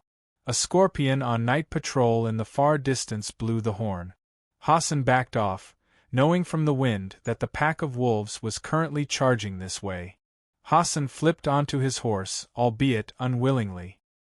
His hand fell to the hilt of his scimitar, but before he could do anything, the gerfalcon in the sky swooped down, its cry erupting in his ears. Following right after, a long arrow burst through the snowstorm under the billowy darkness of the night and hurtled straight for his head. Xiao Qie braced himself against the ground. His back was soaked through, but he could not tell if it was blood or sweat. With sticky fingers, he grabbed a handful of snow and stuffed it into his mouth, swallowing down the blood between his teeth. At the same time he climbed to his feet, he lunged for Hassan. Hassan was almost dragged down by this force. He struck back with his elbow, but Xiao Qie lifted his palm to grab hold of it. Then, Hassan's world turned topsy-turvy as Xiao Qie flung him over. Before Hassan could return a strike, a punch from Xiao Qie made him choke out bile. Hassan hissed as he felt the ache in his mouth. He kicked Xiao Qie hard in the chest and immediately rose swiftly with aid from his elbows. But Xiao Qie was too tough of a nut to deal with. There was no way he could escape without taking Xiao Qie out. Hassan understood this feeling. He broke into a run with the horse and braced himself with his arms to flip onto it before Xiao Qie made his next attack. He blew his whistle, then ripped off the sack hanging at the side of the horse and held it up high at Xiao Qie. Hassan's fingers clenched tightly at that sack. Never had he felt unable to take it lying down so intensely. But the very next moment, he flung the sack out. His voice cut through the wind as he said with detest at the same time, he turned his horse around, "After tonight, my name will overshadow the Libe armored cavalry. I'll make you people pay back double for what you owed me since the battles on the eastern mountain ranges." His red hair flared ostentatiously, like the manifestation of his hatred. "Take your father and scram." Shao Chia instantly understood what that sack was. The bitter wind raged. He staggered over the snow and dashed over with all he had. As he fell and rolled over, he caught hold of the sack firmly. Hassan instantly cracked his horsewhip and galloped away into the vast expanse of heavy snow. Shao Chia lay on the ground, hugging that sack as he stared at the dome of heaven. He clenched his teeth even as his chest heaved heavily, unwilling as he was to shed another tear. But he could not control the sobs. He could not. He could not look at Xiao Fangxiu in his arms. The armored cavalry swarmed over, and Zhuo Qianqiu took the lead in tumbling down his horse. Countless helmets were removed in the ensuing silence. Heavy snow buried Shao Chia. He heard the wails of the Hongyan Mountains. He no longer had the strength to stand up, for his limbs were already numb. He stared fixedly at the sky, feeling as though he had died. The Libe armored cavalry suffered their first fatal blow in 20 years, having been stabbed through and through. Hassan was right. After tonight, the Libe armored cavalry would live in his shadow. He had used tens of scorpions to sever the dignity of the Libe armored cavalry. This was too endless a night. The iron wall of Libe collapsed with a crash, leaving countless men exposed on the outside. Armor was no longer their advantage. They were like wandering souls who had been expelled here, unable to find refuge. Shao Jiming waited to receive his father in dying. The entire city was silent when the horse carriage rolled in. Suppressed sounds of crying rose and fell. Shao Jiming did not cry. He was neatly dressed and properly crowned as he walked down the stairs, one step at a time, to stand before the carriage. A never-ending silence followed. His body, wrecked with severe injuries, seemed to have shrunk some. In that heavy snow, his face was pale. A veil of gloom was cast over the firmament. The news spread throughout Dazhou a few days later. Kudu removed the banners of the 8 great training divisions. But as Shao Chia still had the charge of regicide hanging over his head, Kudu did not issue a eulogy to Li Bei. Instead, they merely took down the colored lanterns on the streets and hung up white flowers. Qi Juin, sans armor and hairpin, led a unit of guards hurriedly through the snow towards Li Bei. Xiao Fangxiu was a legend. A junior soldier of the Luoxia Pass who conquered the eastern mountain ranges of the Hongyan Mountains. He was the last person out of the 4 generals of that generation to make a name for himself. Yet, he was the one and only person out of the 4 to be conferred with the title of a prince. At the present time, Lu Pingyan was in ill health, Qi Xiu was retired, and Feng Yixing and Xiao Fangxiu had both successively perished in the war.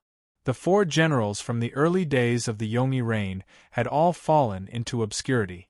30 years had gone by in a rush, and those high-spirited youths with boundless enthusiasm had all returned to the lands which they belonged. Shao Chia was a picture of calm after Xiao Fangxiu's burial. His howls and cries seemed to have been buried in that bout of heavy snow, vanished without a trace after he seized his father back. He ate and changed his dressing as usual, but at night, Shun Zichuan could not hear Shao Chia's breathing. He seemed to have fallen into a certain kind of deep slumber, languishing as he greeted each new day. "I'll now give you an account of the ambush that snowy night." Jiang Xing stood bandaged in the hall and said to the commanding generals.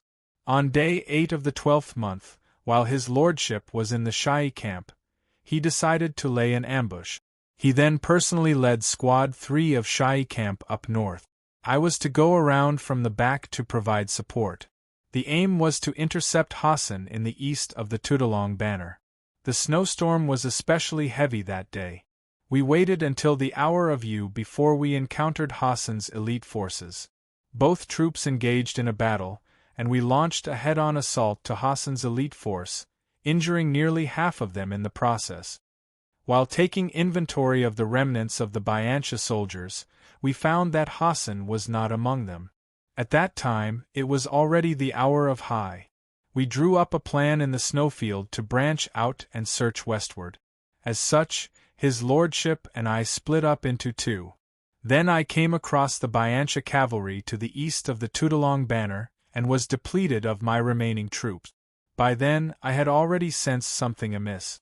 Instead of continuing on westward, I took the decision into my own hands and turned back to join up with his lordship. His lordship's military strength had been similarly worn down, as the Bianca cavalry kept engaging in guerrilla tactics in small groups. We stopped heading further in and decided to head back to the camp. Midway through, we arrived at the abandoned relay station of Changzhou Camp, where we met the Scorpions disguised as the Libe armored cavalry. Every one of them had the token of the armored cavalry at the side of their waist. They not only spoke the Dazhou language, but also with the Libe accent. They were able to answer readily and fluently. These people claimed to be subordinates of Zhao Hui's three great training divisions of Luoyang, and having sustained severe losses from Hassan's harassment and lost their way in the snowstorm, they were forced to stop over at the relay station. How many of them? With hands on his knees, Zhao Hui asked with a solemn expression. 60.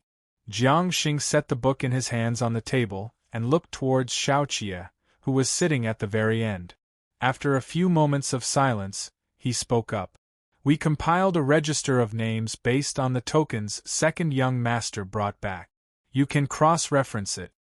Zhao Hui quickly read through the register. These are all brothers who have died in battle. Guo Weili, whose voice had gone hoarse from crying too many times these few days, said, "Fuck his ancestors. They even took away the armor and tokens. We have to inform all the major camps as soon as possible to clean up the battlefields personally from now on." It's futile. Guo Weili immediately retorted. How can it be fu? His voice trailed to a stop when he saw Xiaoqia. Xiaoqia had brought back Xiao Fangxiu, which made it impossible for Guo Weili to shoot his mouth off as he previously did. His expression underwent several changes, but still, he could not hold it back. We have to deal with it, eventually. We can't give them any more opportunities. If Bianca can even equip themselves with iron hammers now, they are naturally able to counterfeit tokens as well. Zhuo Qianxiu understood what Xiaoqia meant. The hardest part lies in how we can differentiate the Scorpions from the rest. With his cloak draped around him, Xiao Jiming contemplated it for a moment. Recall back the tokens. We'll no longer use them. Continue with what you were saying. Jiang Xing continued. Deceived by the Scorpions, we lay down our blades, and that was when it all happened. At this point, he exposed half of his face. That sort of iron hammer was custom-made to go up against the armored cavalry. A sudden smash to the helmet will cause blurred vision, ringing ears, and blackout if you are lucky, or you'll die on the spot bleeding from the nose and mouth. My troops couldn't react in time at all, and I was knocked unconscious to the ground. I don't know what happened after. This time, no one made a sound. They had learned about the Scorpions via the private letter sent from Zhongbua, but no one could have imagined the severity of the threat that the Scorpions posed. Gu Jin bowed in greeting all around and took over from Jiang Xing. After an examination of the battlefield, my conjecture is as follows. Hassan failed to besiege his lordship, so he changed his tactics to outflank his lordship from both sides on the snowfield with his elusive elite troops and had his lordship trapped in the heavy snow. This consequently led to the total annihilation of Squad 3. Damn you! I don't believe it. His lordship is invincible in the field. Guo Weili stood up and irritably paced up and down. Eventually, he said with reddened eyes, "What is Hassan?" He was still sucking on milk when his lordship was already the implicit king of the northern battlegrounds. We've been fighting in the field with Bianca for almost 20 years. There's no way the armored cavalry led by his lordship can lose. Guowei was promoted by Xiao Jiming himself, but he had enlisted in the army alongside Xiao Fengshu. He could not accept this. The tactics he used to fight against Hu Hilu in the field when he was stationed in Changzhou camp had been learned from Xiao Jiming, and while Xiao Fengshu had never taught him before, Guowei's style of combat was obviously picked up on the sly through his observations of Xiao Fengshu. The sound of discussion in the hall increased, and the noise gradually grew to a crescendo. They were presently like a node on the brink of collapse. Every person's nerves were stretched taut with tension as they struggled to preserve the current stability of the Libai armored cavalry, but the sense that they were inching towards a complete breakdown still pervaded the atmosphere. The Prince of Libai was dead. This phrase was like a nightmare weighing down on everyone's mind, crushing them. They were helpless against Hassan. It was as if it was only at this moment that they came to the harsh realization that the Libai armored cavalry had already fallen a long way behind Amur. Xiao Qia found it noisy, but he did not utter another word other than that futile comment of his. It was here he sat with a splitting headache. The injuries on his shoulder and arm simultaneously assaulted his consciousness on both sides. He heard Hassan, Hassan, this name being shouted everywhere. This word was a shadow haunting him relentlessly. At night, Shen Zichuan could not sleep well. He had to wake up every now and then to make sure Xiao Qia was still there, but when he awoke this night, Xiao Qia was not inside. Shen Zichuan got up and hurried over to the doorway, where he found Xiao Qia standing in the courtyard, dressed only in a single layer of garment. It was snowing again. Xiao Qia's shoulders were blanketed with a thin layer of snow. On hearing movements, he looked back and smiled faintly at Shen Zichuan with an expression meant to reassure. Shen Zichuan gazed at him. Xiao Qia's eyes gradually reddened under that gaze of his. Shen Zichuan watched Xiao Qia's tears slide down slowly. He understood everything. To this day, Xiao Qia was still lost in his memory of that blizzard. The wolf pup that had run alone for dozens of li had not returned at all. Shen Zichuan pushed open the door without even putting his shoes on. Xiao Qia had already begun to choke with sobs. It was as if he finally found release from all that he had suppressed within him as he watched Shen Zichuan approach. Tears streamed down his cheeks as he called out, "Lanzhao!" Shen Zichuan embraced Xiao Qia hard and stood on tiptoe to cover the back of Xiao Qia's head, as if he was a barrier, taking the physically and emotionally battered Xiao Qia completely into the protective shelter of his arms.